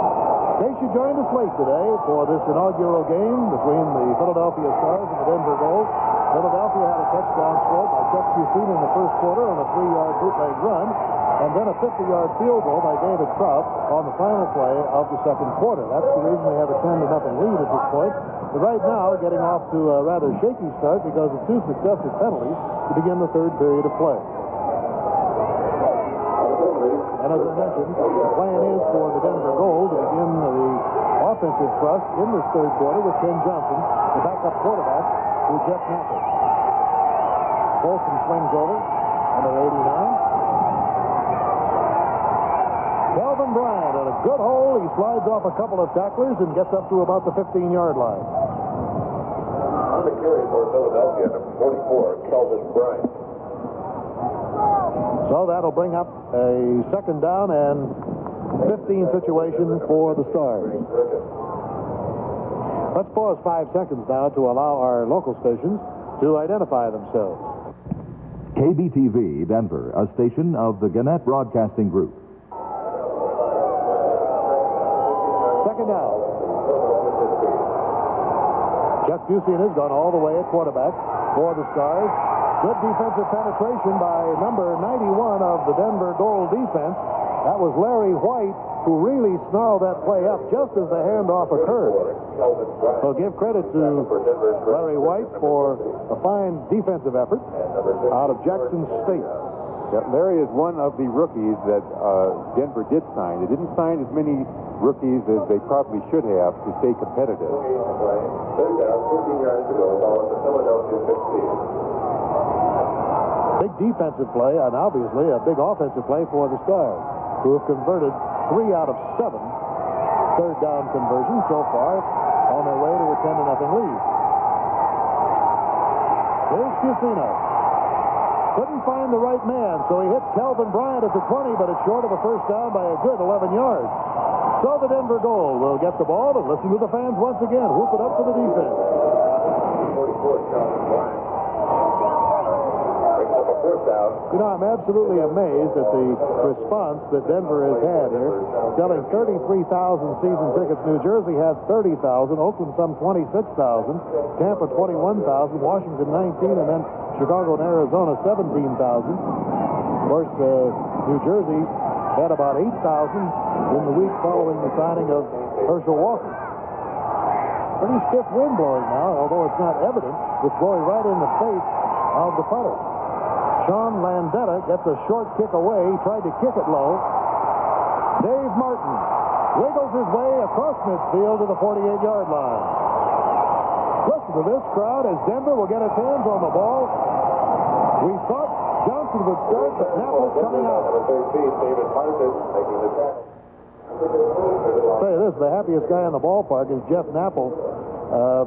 The word was that Johnson was going to start when they had their first offensive set of plays, but Napple is back in there, 7 out of 15 with 2 interceptions. That, of course, has hurt him. Maybe it's just taking him time to get his arm in shape here today. Golden opportunity now for the Gold.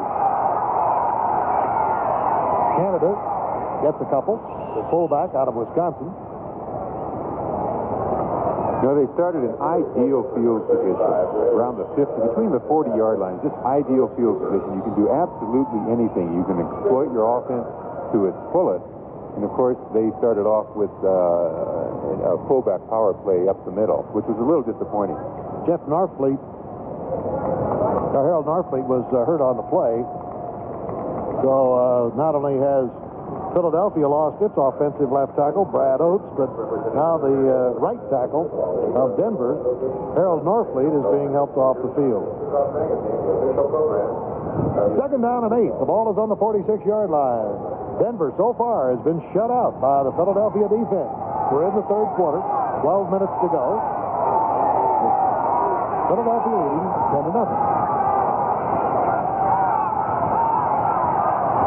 Throws with a little more authority this time, and Terry Miller has a first down at the 37-yard line. That's the first time he's really put some steam on the ball, and it got right to the mark.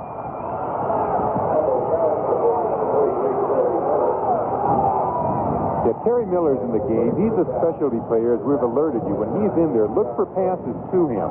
And look at him. He does put the zip on the ball. And good thing he did, because the coverage was really quite good by the Philadelphia team. First down on the 36. The wind is starting to gust quite a bit in the stadium, as it often does here in the higher altitude in Colorado in the afternoon. Wind comes off the mountains and it swirls around, and we do have a swirling wind. Sometimes you can see the pant legs of the Philadelphia Stars coaches on the far side just being swirled around, and it gives you an idea of how the swirl occurs within the stadium. It's a very hard wind to predict and tough on passage. That Philadelphia team has the greatest respect for the wide receivers. They just drive them back and back. Absolutely. Good.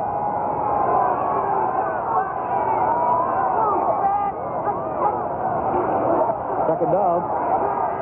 Terry Miller. And he gets it just about to the 30-yard line. I think Frank Gifford has a report for us on the other USFL action. Out of Los Angeles, Bill, the LA Express making it tough on the New Jersey Generals. Tom Ramsey, the rookie from UCLA, second touchdown pass of the game. He replaced Mike Ray in the second quarter. Herschel Walker on the day, 12 carries, 46 yards. Now back up to Mile High Stadium. Take it away, Bill. Okay, Frank, very much interesting thing. You mentioned Tom Ramsey. I think many people feel that Tom Ramsey may develop into one of the finest professional quarterbacks of the entire crop of quarterbacks in college ball of 1982. What a blitz. Number 40 coming through there was... That's Glenn Howard. Howard, yeah, the fellow out of Minnesota. 18 yards. Glenn is the inside linebacker. Again, not great size, but not bad size. He's 6'2", about 220 pounds. Well, this has got to be tremendously disappointing for the Denver team. They started with the best field position that they had this entire game, and they just came out of this with nothing. Fourth down, and they have to boot it away as Steve Gortz will be kicking it. Looks like the wind is slightly to his back now as it swirls around at Mile High Stadium. Apparently, Northfleet got poked in the eye. That's the reason he's out of there right now. Looks like he'll be back. That kick will carry into the end zone and out of the field of play. So the Stars will take over the football on their own 20-yard line as once again the Stars defense stops Denver, and Philadelphia continues to lead this USFL game by the score of 10-0 in the third. Denver may be behind on the scoreboard, but in the beauty department, I say they have to rate a 10. Oh, absolutely. A lovely group. But I don't want to sound too enthusiastic. They're called the Gold Dust. Appropriately named. 10 minutes, 37 seconds to go in the third. Philadelphia out in front, 10-0. They have the ball on their own 20. Passing through there is Kelvin Bryant. Gets 5 the hard way. Fairfield once again in on the stop, number 58. Tough player. Yeah, we saw nothing fancy there. There was just that very fine Philadelphia line, just blasting out man-on-man blocking, with Kelvin Bryant having to pick his hole. He seems to be a good daylight runner. He can find the spot.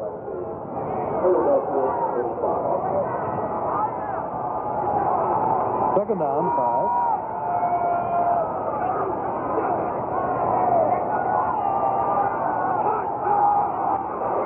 Fusina on the deep pitch to Kelvin Bryant. First penetration made by Bearfield that caused Bryant to have to make his cut, and Larry White brought him down. Let's check in with Don Tollefson. Don, you got it. One of the things about the Philadelphia Stars, they have already demonstrated a commitment to the community of Philadelphia. Irv Eatman, big number 75, the great offensive lineman you're watching today, created a scholarship fund for the Police Athletic League, UCLA, and his high school as soon as he signed the contract with the Stars. Other players are doing a lot of community work as well, so the Stars have demonstrated they care not only about football, but about Philadelphia. Bill? Now, further word on that, too, I think a very bright move on the USFL's part is the fact that they will give a $2,500 scholarship to any player who is signed and who has not completed his college education. That's a league rule. So that certainly is a positive step. Bill, let me say a word about the linebackers on the Denver team. Kyle Whittingham, Greg Gherkin, Put Choate, and John Bearfield are just doing an outstanding job of planting, of stunting, and of blitzing. And they are stopping things before they get started. They have really bottled things up. With the fourth down, high kick coming down to Dave Martin. The 25-yard line. 2 Stars missing. Oh, there's a great effort by Martin getting 7 yards when he absolutely shouldn't have had any. 2 Stars were down there right on top of him, and he managed to get a few. This is Bill Fleming along with Ron Mix and Don Tollefson back at Mile High Stadium in Denver, Colorado. 8:11 to go in the third quarter. It's been all Philadelphia on the scoreboard, but right now Denver has the ball when time resumes on its own 33-yard line. Fantastic crowd here today. I don't think, be exaggerating to say that the 50,000 showed up that they expected. Canada makes the cut and is still at about the 37-yard line. I was mentioning the fact that the league will give $2,500 to every player who is drafted and who signs, whether he makes it or not. I think that's an important thing. But also on the territorial choices, a $1,000 scholarship is awarded to whatever school is represented by that player. In other words, in the territorial choice of Philadelphia, you've got Penn State, North Carolina, Lehigh, Temple, and Delaware. That's a pretty good idea, too, don't you? I think it's excellent. On second down, Naffel has the ball tipped. Great catch by Canada. That ball was deflected away from him, and he just stabbed it before it got to the ground at the 45-yard line with George Cooper on his back. So let's take a look. It's a fake play. It's a play-action play. It's designed to hold the linebackers in, who it's hoped the field that they'll think it's a run. And Canada goes out and just does a short turnaround and does make an outstanding catch. First down at the 44-yard line of Denver. The Gold trailing 10-0 here in the third quarter. 6:53 to play. Delayed handoff to Harry Sidney, and it didn't fool anybody. Got maybe a yard on the play as the defense with number 23, Antonio Gibson, number 23, as I mentioned, the left cornerback, coming up to make the stop. You know, as I mentioned earlier, the defensive backs of Philadelphia are showing great respect for the wide receivers, Lonnell Fee and Vic James, because of their speed. The defensive backfield of the Philadelphia team does not have great speed. Essentially, you have four safeties back there. Naffel makes the fake, the short throw, and then drills one. It is intercepted by Glenn Howard at the 44-yard line. The official there nodding his head. Yeah, he caught it, he says. With his back to us, it was hard to see whether he still had it when he fell to the ground, but he barely did. So Glenn Howard has made two outstanding plays here today. I've got a feeling that I might be wrong, but I think that Denver could play catch with Lonnell Fee all day long, with him driving the defensive back and then coming back and catching the short outs and catching the short curls.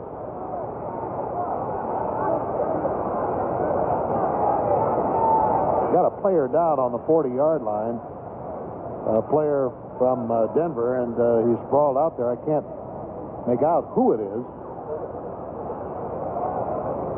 No, it's the quarterback, Jeff Naffel.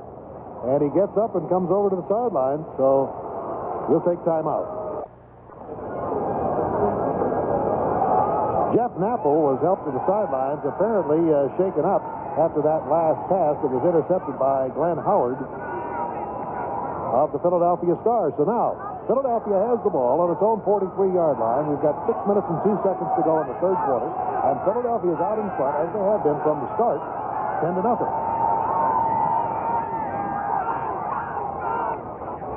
As Fitzke goes in motion, the ball is thrown over the center.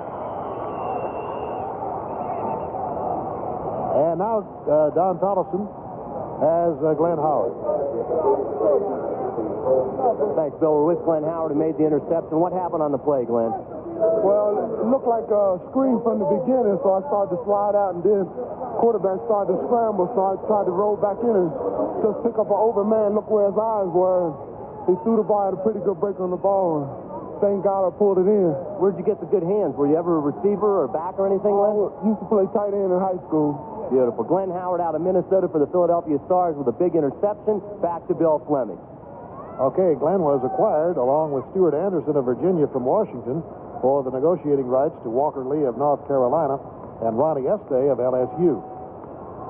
Penalty on the play. Let's hear what it was. Offensive holding, number 50 White, first down. So that forces the Stars back. 7th penalty for 40 yards, and it is now 1st and 20. 5:53 to go in the third quarter. Philadelphia in front. Kelvin Bryant in motion.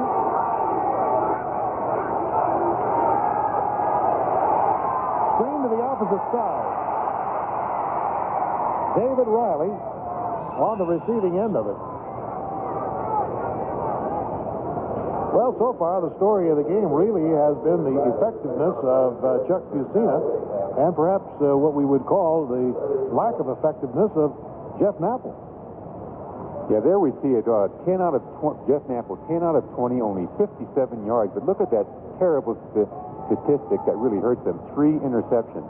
Chuck Fusina, 15 out of 25, 132 yards. Mostly the short passes that he's been throwing underneath the zone. Bitsky split off to the left side here, going over to the far side, hand in motion.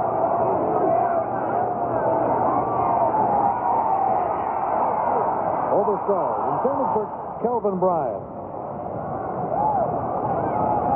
Willie Collier was down there deep on the far sideline. Looked like he might have had a notion. Before the game, I had a chance to speak to the Phillies coach, Jim Mora, and he told me that to win, 2 things would have to happen. Number 1, the offense would have to control the ball with short passes and with the running of Bryant because they were concerned about their defense. The second thing, their defense must stop the fullbacks inside. They've done both. Third down. Third and about 16. And off to Bryant. He's got a little room over there. His cutback, however, shortened off the distance he might have gained as Calvin Turner turned it inside, number 99. So, Philadelphia will have to give up the football, and the Denver Gold will send a couple of safety man deep. Jim Mora looking things over. I mentioned earlier that he only had 10 days from the time he was named. George Perlis was named as the head coach of the Stars back in July of '82. And as you know, he took the head coaching job at Michigan State. And Carl Peterson offered the job to Jim Mora. I think he's done a great job in a short amount of time. What a kick. Goes all the way out of the field of play. That ball was absolutely boomed down there by Sean Landella of the Stars.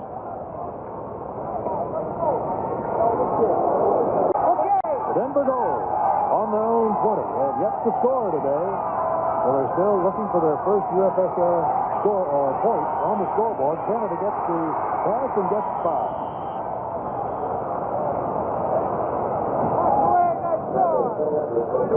Well, on that play, it would not have worked except for Lionel Phoebe. He came in motion on the inside, started to go out, and then did an up and an in, which cleared the area out for Canada to come out and catch a short pass in the flat.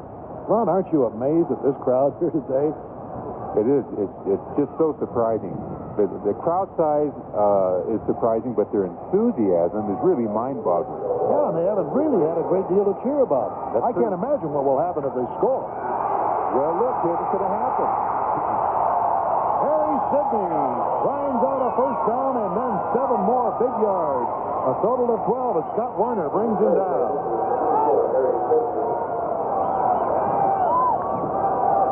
Yeah, they were in split back formation, and it was a good trap play. An excellent block by the offensive guard. I'm sorry I missed his name. And good running by Sidney. So Harry Sidney, running back of the University of Kansas, where he graduated in '81. He attended the training camps of both Seattle and Cincinnati. And hopes to find his niche here with the Denver Gold. First down. Fake handoff. Napple with a good fake. Flips the ball out. And it's covered by Philadelphia.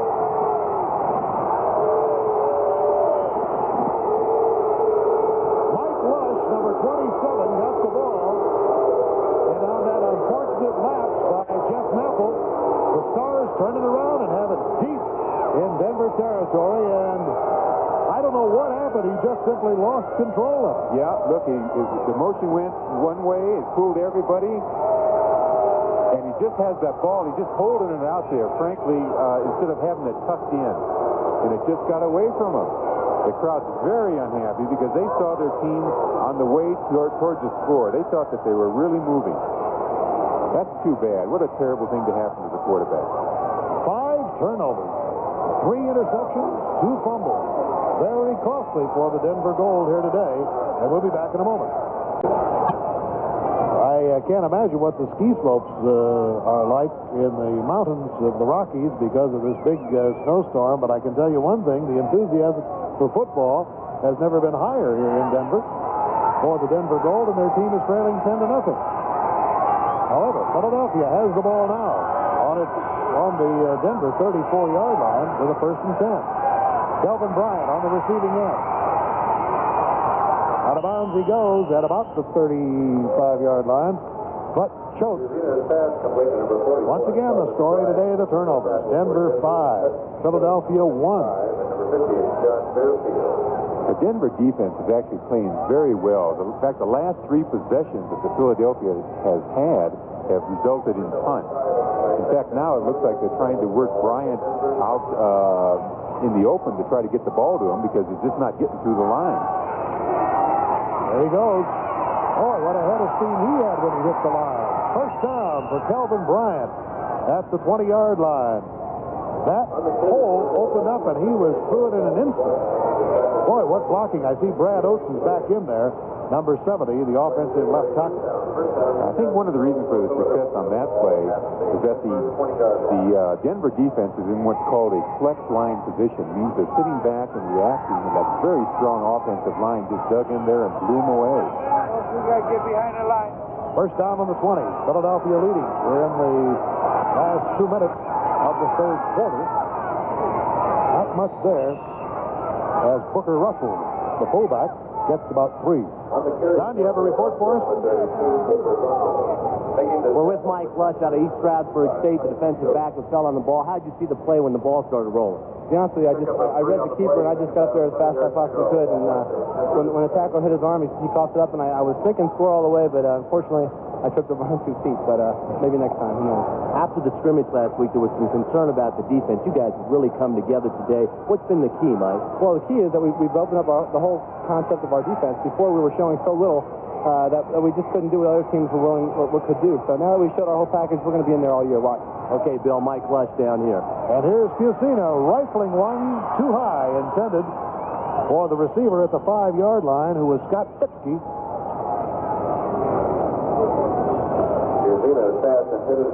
Interesting thing here is that Philadelphia has now gone to a double tight end position, which is it's often the running position, so they give a false look to the Denver defense. Hey, one thing I noticed is when you have Irv Eatman at 270 and Brad Oates at 275, you've got some pretty good pass protection there, both of those fellas. And you put that Bart Oates in there at the center, he must go 270, 265. That's the reason that Chuck Fusina has so much protection here today and seems to be able to find his receivers at will. Look at this. Think they aren't holding them out? Fusina heads out of bounds.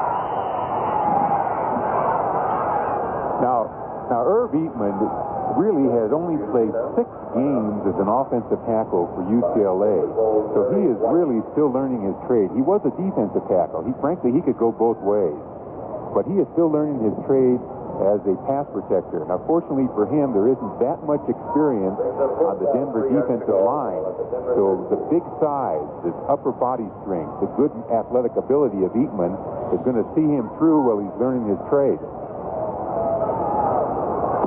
Well, I bet you wish when you were an offensive tackle that you had the rules that you have today with the extension in college football of the options. We didn't let that get in our way. David Trout trying a 29-yard field goal, and it is good.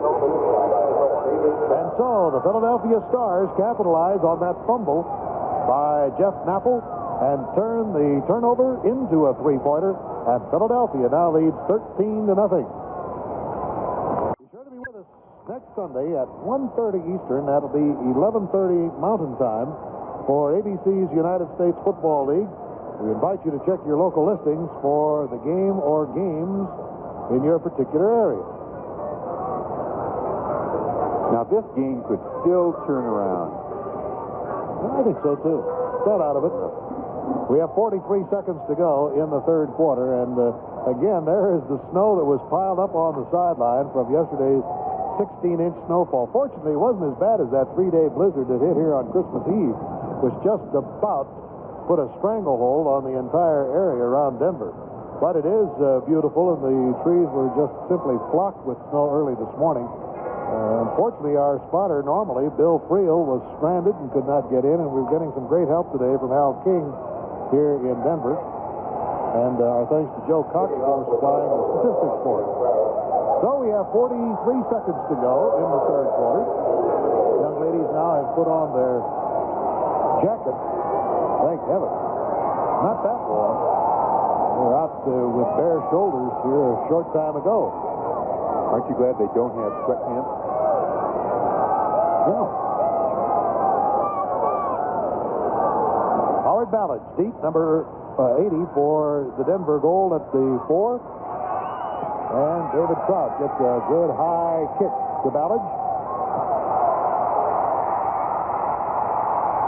Oh, he bangs heads at the 20-yard line with a defender. Oh, there was some collision right there.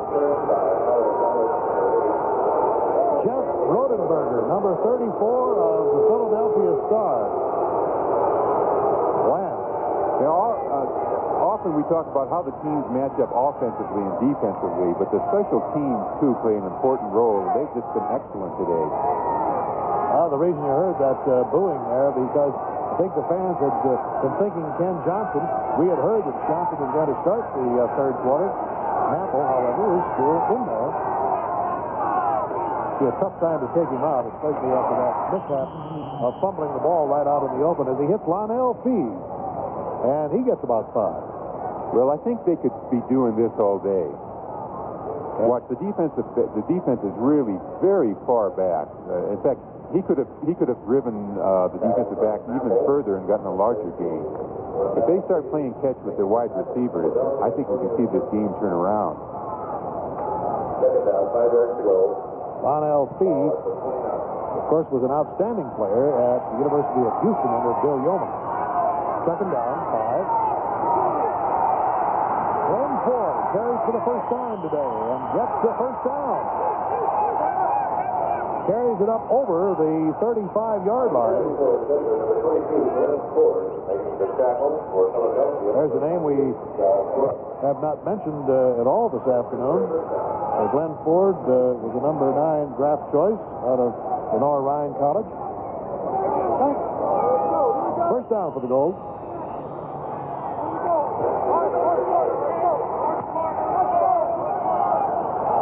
And that is the end of the third quarter of play. So we have 15 minutes to go, and the Denver Gold are trailing by 13 points, but they seem to have some momentum. This is Bill Fleming along with Ron Mix and Don Tollefson back at Mile High Stadium in Denver, Colorado. A most enthusiastic crowd here today in this inaugural game of the United States Football League here in Denver.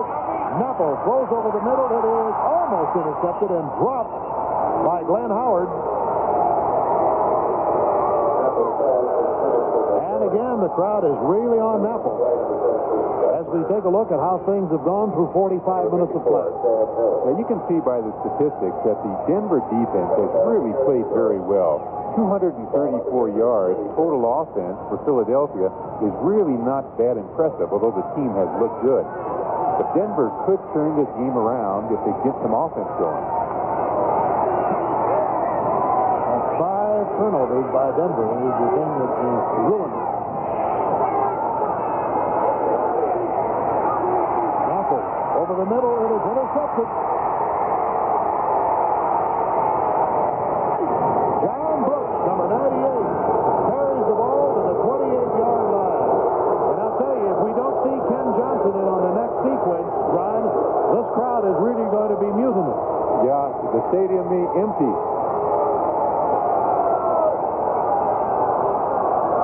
Now look, you can see the safety coming up on a blitz, and they get a lot of pressure, but the ball simply should not have been thrown. Should have taken his loss if he thought he was going to be hit. So John Brooks comes up with the 6th turnover, the 4th interception. Kelvin Bryant shrugs off that one sharp hit by Bearfield, who was really moving. Bearfield, number 58, was coming through there like the Midnight Express. Almost stripped the ball away, but Kelvin Bryant has had a lot of good shots during his college career where people have tried to strip it away. Got good, strong hands. Philadelphia again have gone into the double tight end offense, so they may just intend to just keep digging away and slowly put it in the end zone. There's John Brooks, number 98, who made that interception for the Philadelphia Stars. John is out of Clemson, played on a national championship team.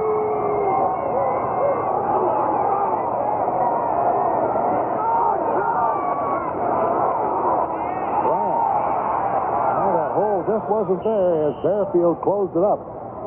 Was that number 50? I believe it was number 50 instead of 58. That would be Greg Gherkin. Good stop. Well, it brings up a third down. Don, do you have a word for us? We're with John Brooks who had the interception. What happened on the play? What kind of a defense were you guys in? Well, we had a weak safety blitz on, and I had my back man to man. You know, he came out, tried to run I don't think it is. Inside route on me. And I think the middle linebacker got in front of the quarterback, kind of burdened his vision. Okay. He tried to get it to him. And I was in the right spot at the right time. John Brooks with the interception. Third down and 4. Fusina getting some heat.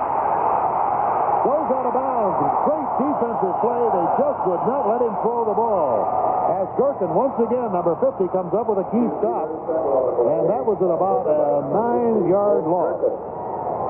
I'll tell you, absolutely nothing is fooling that Philadelphia defense. They're sending in blitz. Philadelphia is doing all kinds of motions, all kinds of shifts, but nothing is fooling the Philadelphia defense. They're very aggressive, and they're playing very well. Denver defense. Denver. David Trout has got in the lineup now to try a 47-yard field goal. He already has one of 50 yards and one of 29.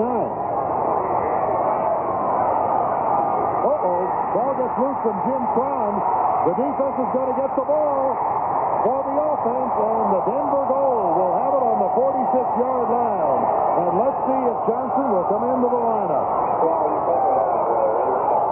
Ricky Harr, number 27, was the one who came through there when the ball got loose.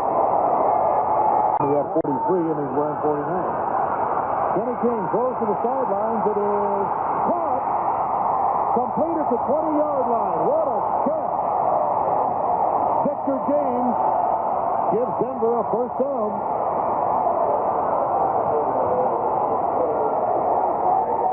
On these long passes, it's not so much whether the quarterback is good in his timing. In the long passes, it's mostly the receiver. It's how he adjusts to the ball. And Vic James did an outstanding job that time. Here we get another shot at it.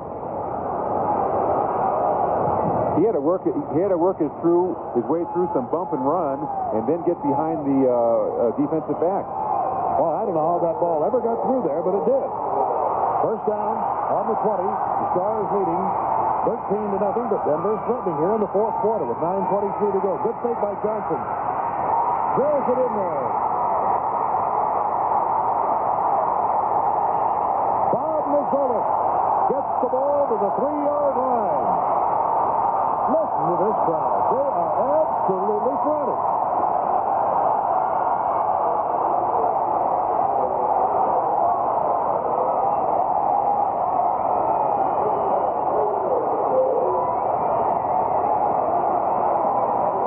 Kenny Johnson. He fakes it, he rolls out, just stopped, and he hits Mazzola, who had delayed and then came across underneath the zone. And look at him, he won't go down. Well, a forearm to the jaw sent him down. Yes, so. What a shot he took. First and goal to go. That was Roger Jackson, by the way, who came up there, number 24, and buttoned him down. Nope. Bo Matthews forced out of bounds at the 1.5-yard line. Good defensive play by Glenn Howard. Here we got the defensive line of Philadelphia just surging in there and shutting everything off, and the linebacker forcing everything wide, and that's what they want to do, and the linebackers came up and supported. Yard and a half short. Kenny Johnson looks to the sidelines. He's got a second down coming up. Well, this will be an historic score if it does happen. The first time that Denver has scored in the United States Football League, but they've got those formidable men ahead of them with the white shirts on who are determined to stop them. And time here's called as Johnson wants to come over to the sideline and talk to Red Miller and find out what is the best strategy at this point. So when we return, Denver will have 3 shots to go about 36 inches. Arenas has gone in on defense, number 38 for Howard, Glenn Howard. I said 36 inches. Let's just cut that in half. It's more like 18 inches.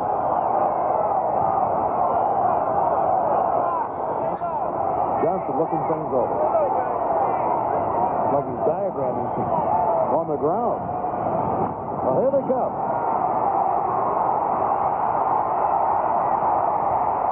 Kenny Johnson calling for quiet. On count. Inside it goes. It's going to be short. Larry Canada, number 35. Inching his way closer to the goal line. Official timeout. When you get to the goal line, the defense brings in their extra linemen to stop the short touchdown thrust. The offense counters with horses of their own. They bring in their tight end and their big back, but they haven't been able to get over yet.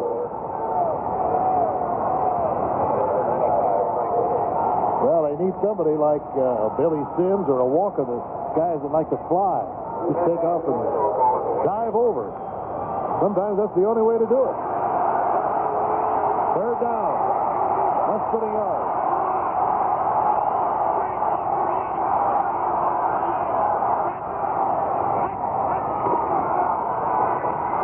Larry Canada gets it close. Everybody's signaling except the right man. And we're waiting for him.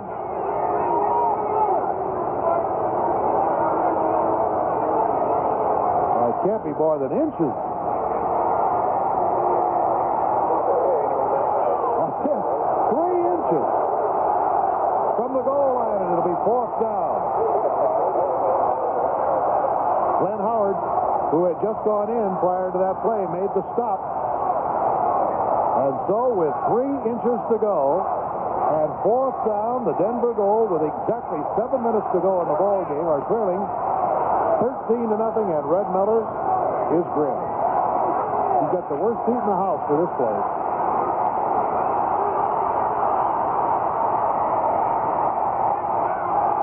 Johnson just may take it in himself.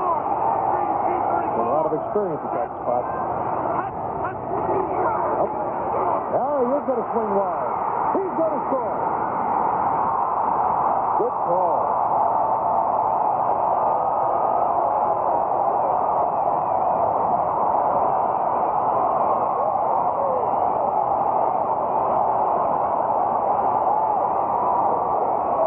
Kenny Johnson has become an instant hero here in the eyes of the Denver Gold fans. With 4th down and 3 inches to go, instead of doing the quarterback sneak, which frankly I thought he might do, he pulled the old bootleg, and he didn't fool everybody, but the one man that he didn't fool couldn't hold him. Yeah, Denver came in, by the way, and they brought in Bo Matthews also, along with Larry Cannon. They put Bo at the wing back position to provide an extra blocker. And Brian Spielman gives Denver its 7th point. So with 6 minutes and 30 seconds to go in the ball game, the Denver Gold has finally gotten up on the scoreboard. And it's 13-7, and Philadelphia will get the ball. And there's the man who did it, Kenny Johnson, who had to wait a long time for his shot today. He had to wait through 4 interceptions by Napple to get in the lineup. Here we get to see Kenny do it again. He faked to the motion man, and you're right, he did not fool everybody, but he fooled 10 of the 11 players, and he got in. Pretty good. That was Antonio Gibson, who almost got it. Rookie out of Cincinnati. They pulled the guard out there to escort him, and he really didn't have to do anything except cheerlead. So Kenny Johnson, formerly from the University of Colorado, where he played 71, 72, and 73. Then spent his pro career in Canada. Has come in as the backup quarterback and has taken the team down the field. The fact that he scored the touchdown obviously was icing on the cake, but how he got him there was really important. He took them down with passes, and that's what the Denver crowd wanted to see. The football fan of today is spoiled. He wants to see a lot of action. He wants to see the ball in the air.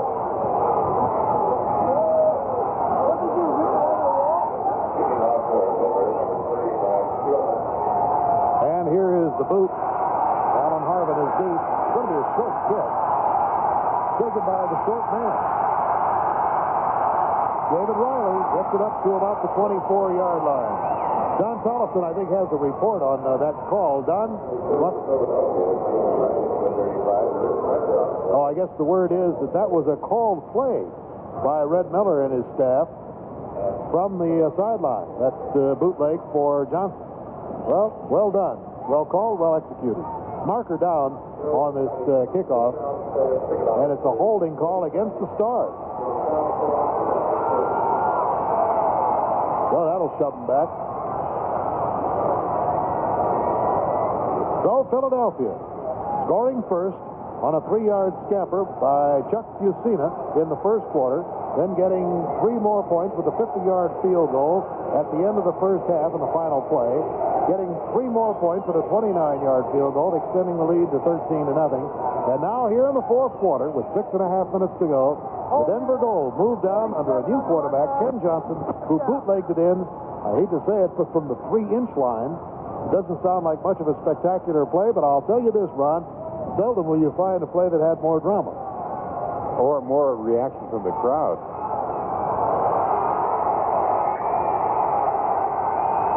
Fusina, who's gone all the way at quarterback for the Stars, takes the handoff. Being dogged on the far side.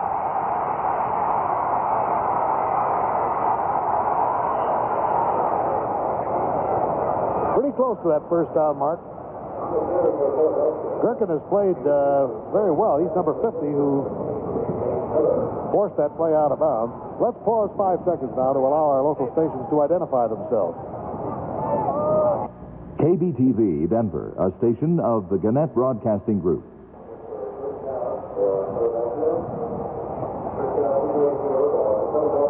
That last touchdown drive was 54 yards in 9 plays.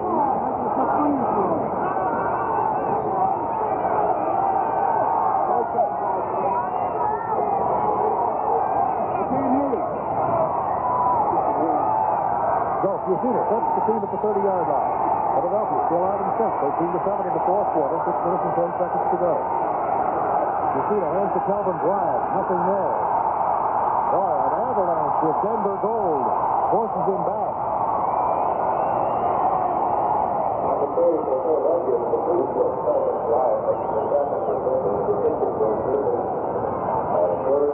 Number 60 there for Denver is George Atia, who makes the stop. Ooh, is he strong. George Atia was the heavyweight wrestling champion in the Southeast Conference and was named Wrestler of the Year. He's perfectly suited for that nose tackle position. Of course, he had a lot of help, too, from those backers, a very nasty group. Yeah, Gerken helped a lot on that play, too. Now we have a second down. Calvin Bryant is hit, incomplete. David Martin making the stop on him and forcing that ball out so they couldn't call it a completion. Well, the Denver defense has been ferocious here trying to get the ball back. David Martin out of Villanova played extremely well today. We have a third down, and I'm going to call it a long 8. Philadelphia with the ball on the 32-yard line. They've never been headed in this contest, but in this fourth quarter, the Denver Gold has gotten some momentum by changing quarterbacks to Kenny Johnson from Jeff Napple, the starter, moving down 54 yards. And now time is called as Chuck Fusina wants to go over to the sideline to talk to Jim Mora, the head coach, about what to do in this 3rd and 8 situation. We have 5 minutes 17 seconds to go in the ball game, and it's a humdinger. Don't leave us. Philadelphia's out in front by 6. Philadelphia now with 2 tight ends. Timeouts become an important factor here as we are closing in on the final 5 minutes of the ball game. Philadelphia is out in front, 13-7, and with 3rd and 9, you have to know that this is a big one. Tom Donovan, number 87 in the slot. Pitsky is outside him. And Fusina is back to pass. Marker thrown. It could be offensive holding. Fusina's out of bounds.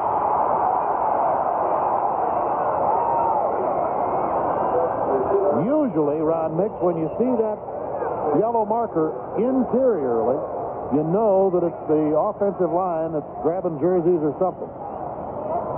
Yeah, there's something a little more interesting there that happened on the sideline. It looked like a fight between Eatman and guess who? A Denver Gold coach. Well, I saw a melee there, but I didn't know that there was actually any squabble. Looked like it's a holding, and it's going to be, well, it's point one way or the other, fellas. It is a holding penalty against Philadelphia. Now, that's the first holding penalty in the game by the offensive line. Good point. A very disciplined set of people.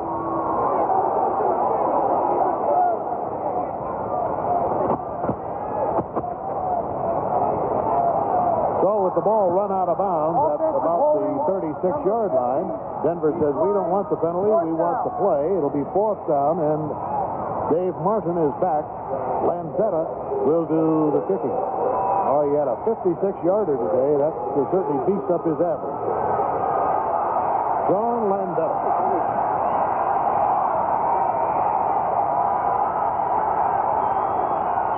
There they come. And it's a short kick. Martin comes up to the 30 and gets to the 35-yard line. He fumbled the ball, but it's covered by Denver. Now the question is, was his knee down at the 35? Was it blown dead? Yes. So it wouldn't have made any difference.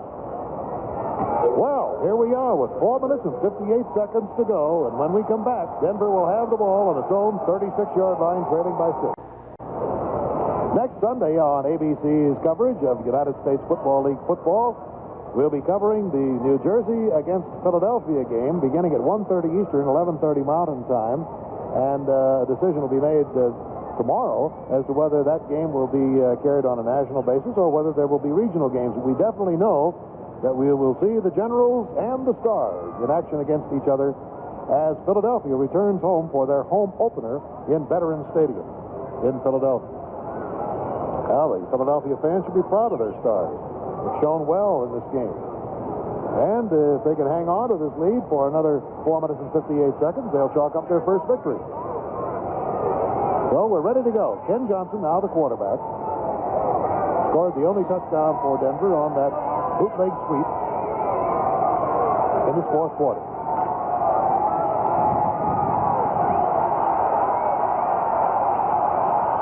LP is out to the left. Keep your eye on him because he is the one dangerous breakaway threat.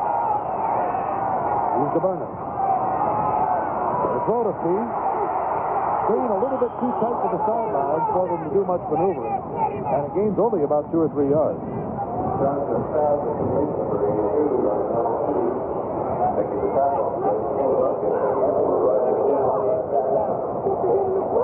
Sam Mills has played well today. Ron, a lot of these defenders have been outstanding for Philadelphia, but he in particular stands out in my mind, number 54. Yeah, he's the inside linebacker along with Glenn Howard. They have been very active.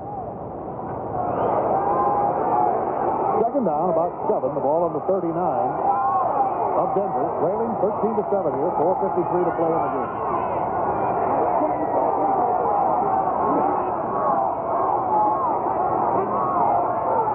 Eddie Johnson throws it short.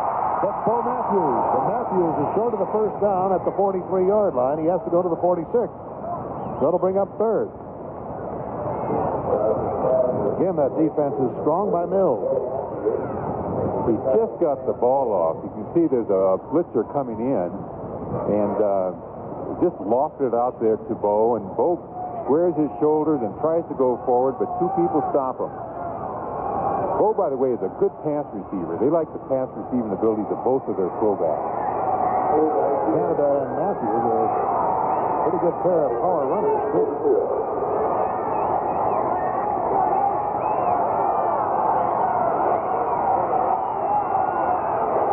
Here's a 3rd and 2 on the 44 of Denver.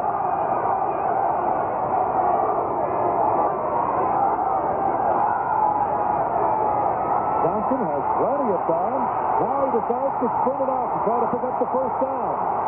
He's got the first down at the 48-yard line when he runs out of bounds.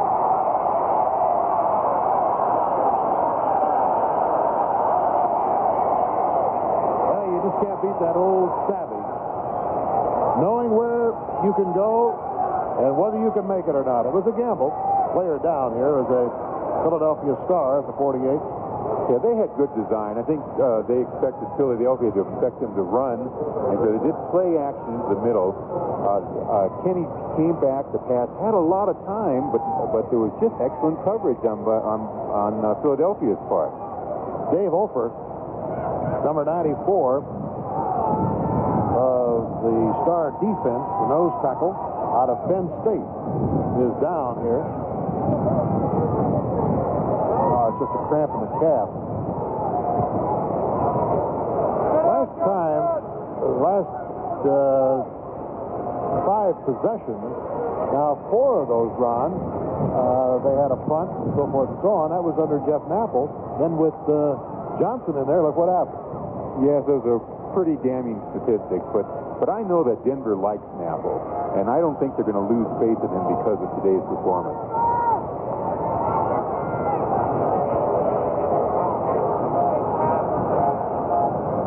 By the way, is 13 out of 22 attempts, 68 yards and 4 interceptions during the brief period of time that Johnson played and is playing. 4 out of 5 for 47 yards.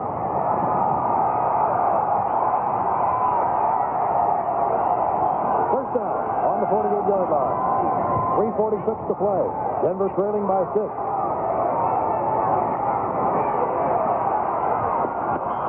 Incomplete. Roger Jackson looked at the official about to say, "Ooh, didn't touch him. It's tough for a rookie. You don't know how far they're going to let you go. They say that the officiating in professional football is a little more lenient than in the college. I don't know. What do you think? Oh, it's much more. I'd mentioned no harm, no foul, and I think that's one of their philosophies. Well, that's the up-to-date stats that we just gave you a moment ago. That's the amount of time remaining. From Mile High Stadium, it's been an exciting afternoon for these fans who've turned out, particularly in the 4th quarter, when Denver's come to life. Trailing, though, still 13-7. Here's the blitz. And Johnson just barely did it get it away as Scott Werner came roaring through there. Watch him from the left side. No, the right side of your Philadelphia has been blitzing every play, trying to put pressure on the passer. Threw across field, a tough throw to make. Just didn't get anywhere with it. You know, it's interesting, but they've had Kenny Johnson throwing on first down, and that's the first time that's happened this game. It's happened in the last 2 series. Well, they're fighting that old clock. Just under 3 minutes now. 3rd down. About 8.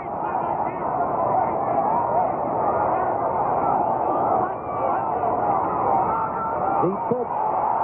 There is Sidney. Gets the first down. He could go. He is stopped at the 27-yard line. Harry Sidney went roaring through that line, and it looked like if he had cut to the right, he might have made it. Yeah, I'd have to agree with you on that. The offensive line pulled. In fact, the right tackle pulled and led that play, so he has good speed.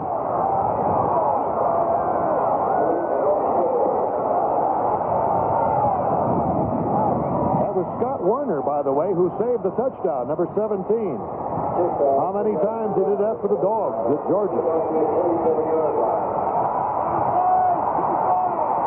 Here we go with a first down situation. 2 minutes to go, and there is the automatic warning by the officials. So, with exactly 2 minutes showing on the clock, Kenny Johnson will come to the sideline. He has his team on the 27-yard line of Philadelphia and is trailing by 6. A lot of drama yet to unfold. The Capitol building there is certainly significant of what is going on here as the Denver Gold have found themselves offensively here in the fourth quarter under Kenny Johnson. They also find themselves against a star defense 27 yards away from the Philadelphia goal line. I don't know, what would you do, Ron, at this situation if you are Red Miller? Well, I think now they're down into a very dangerous position. They can do a lot. They can throw into the end zone, of course, and not worry about an interception if they overthrow it. But they should probably keep doing what they've been doing, which is to say they'll run and try to throw underneath the zone. I don't know how they can hear the signals. The crowd is so noisy here.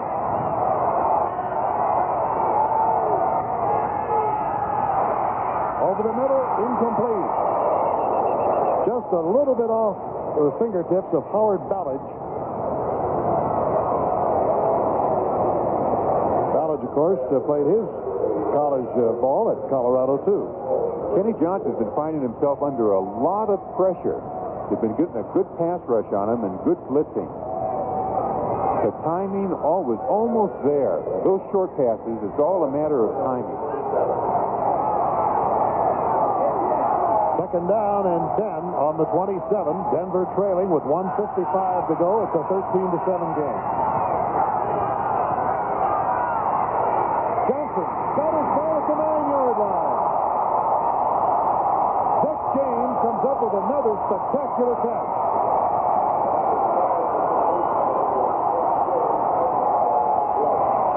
Now, Kenny Johnson gets excellent protection here, and there is a lot of blitzing. The backs help him out. He throws it hard right into the seam. A good catch, good concentration by James. Here we get a chance to see it again. Now watch Larry Canada. Look at him hammer that linebacker. Head up, lets him have it. Again, right into the middle. Good catch. He was thrown a little behind him. Oh, it was a great catch because he had to be way off balance when he caught it in midair, literally. First down is just inside the 10, so it's first and goal to go. There's an opening as Sidney slides through to the 6. Harry Sidney, who put him in good shape with a fine 20-yard sprint just a few minutes ago, takes him to the 5. I'll tell you what helped take him there. Larry Canada made an excellent block on a very tough linebacker, Glenn Howard. He knocked him down, opened the hole, and Sidney, very quick and a good daylight runner, found it. Now they're down to the 5. Oh, yeah, a lot of things resting on that defense of Philadelphia. The Stars carved out a 13-0 lead, and they don't want to see it dwindle. Here we get a chance to see Larry Canada. Boom. Well, knocks down number 17. I had him on somebody else, but he did knock him down. And that's a job to knock down Scott Werner.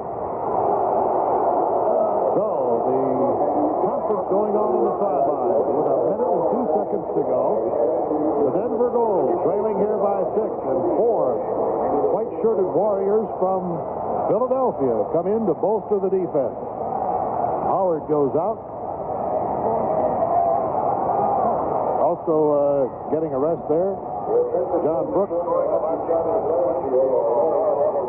Kenny Johnson checking in.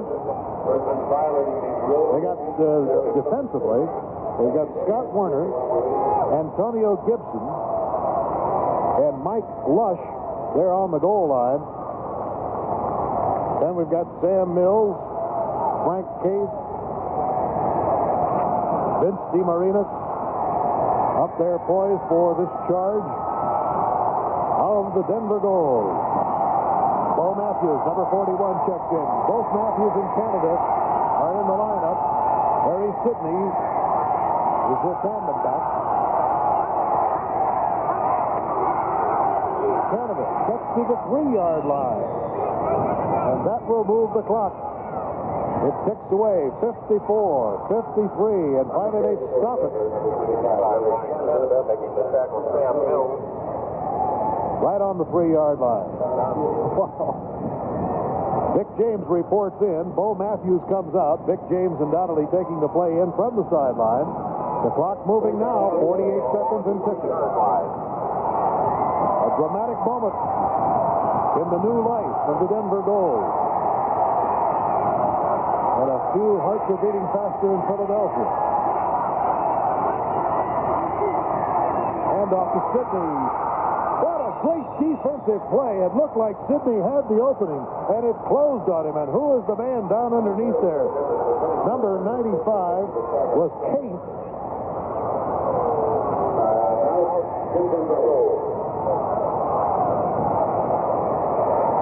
Let's look for him. Look at the good surge by the line. The hole opens up just for a split second, then boom, the door was shut. And so we have a 4th down coming up.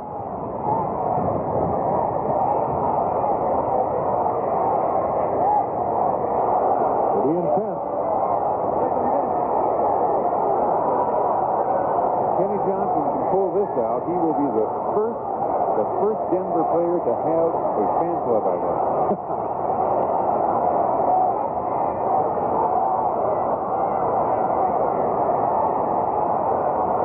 Well, the ball is resting as close as we can tell, about on the 2.5-yard line. 4th and goal to go. We have 22 seconds to play. And that Philadelphia defense is really being called on early in the season. Here comes some fresh ones in. Here's Glenn Howard coming back in.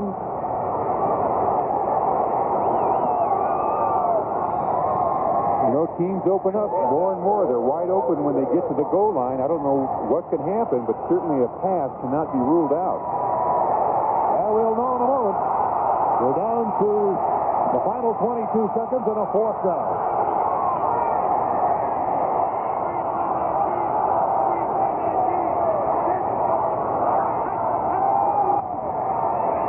Handoff. The ball is dropped. It is incomplete. The pass from Kenny Johnson to Larry Canada could not be held. And there's a Philadelphia player who was a defender lying down outside the field of play, stretched out.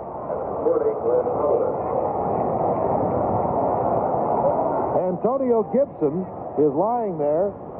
He came into the game suffering some problem with his back this last week. And now Kenny Johnson comes over to talk to Red Miller. Well, what can you say? It was a well-thrown pass. He just couldn't hang on to it.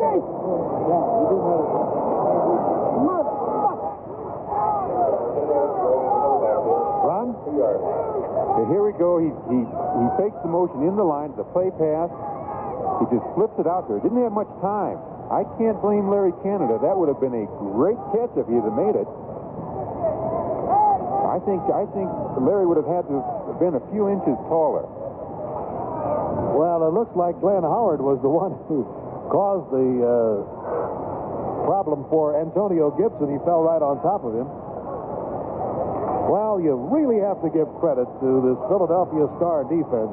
What a tremendous effort they have made. And now the fans, in their frustration, are starting to belt the field with snowballs. Time runs out, and the ball game is officially over, but it couldn't have wound up in any more dramatic fashion. 4th down, last play of the ball game, and here comes Jim Mora over to the sidelines to shake hands with Fred Miller, the head coach of the Denver Gold. Well, after all, there are still 17 more regular season games to come.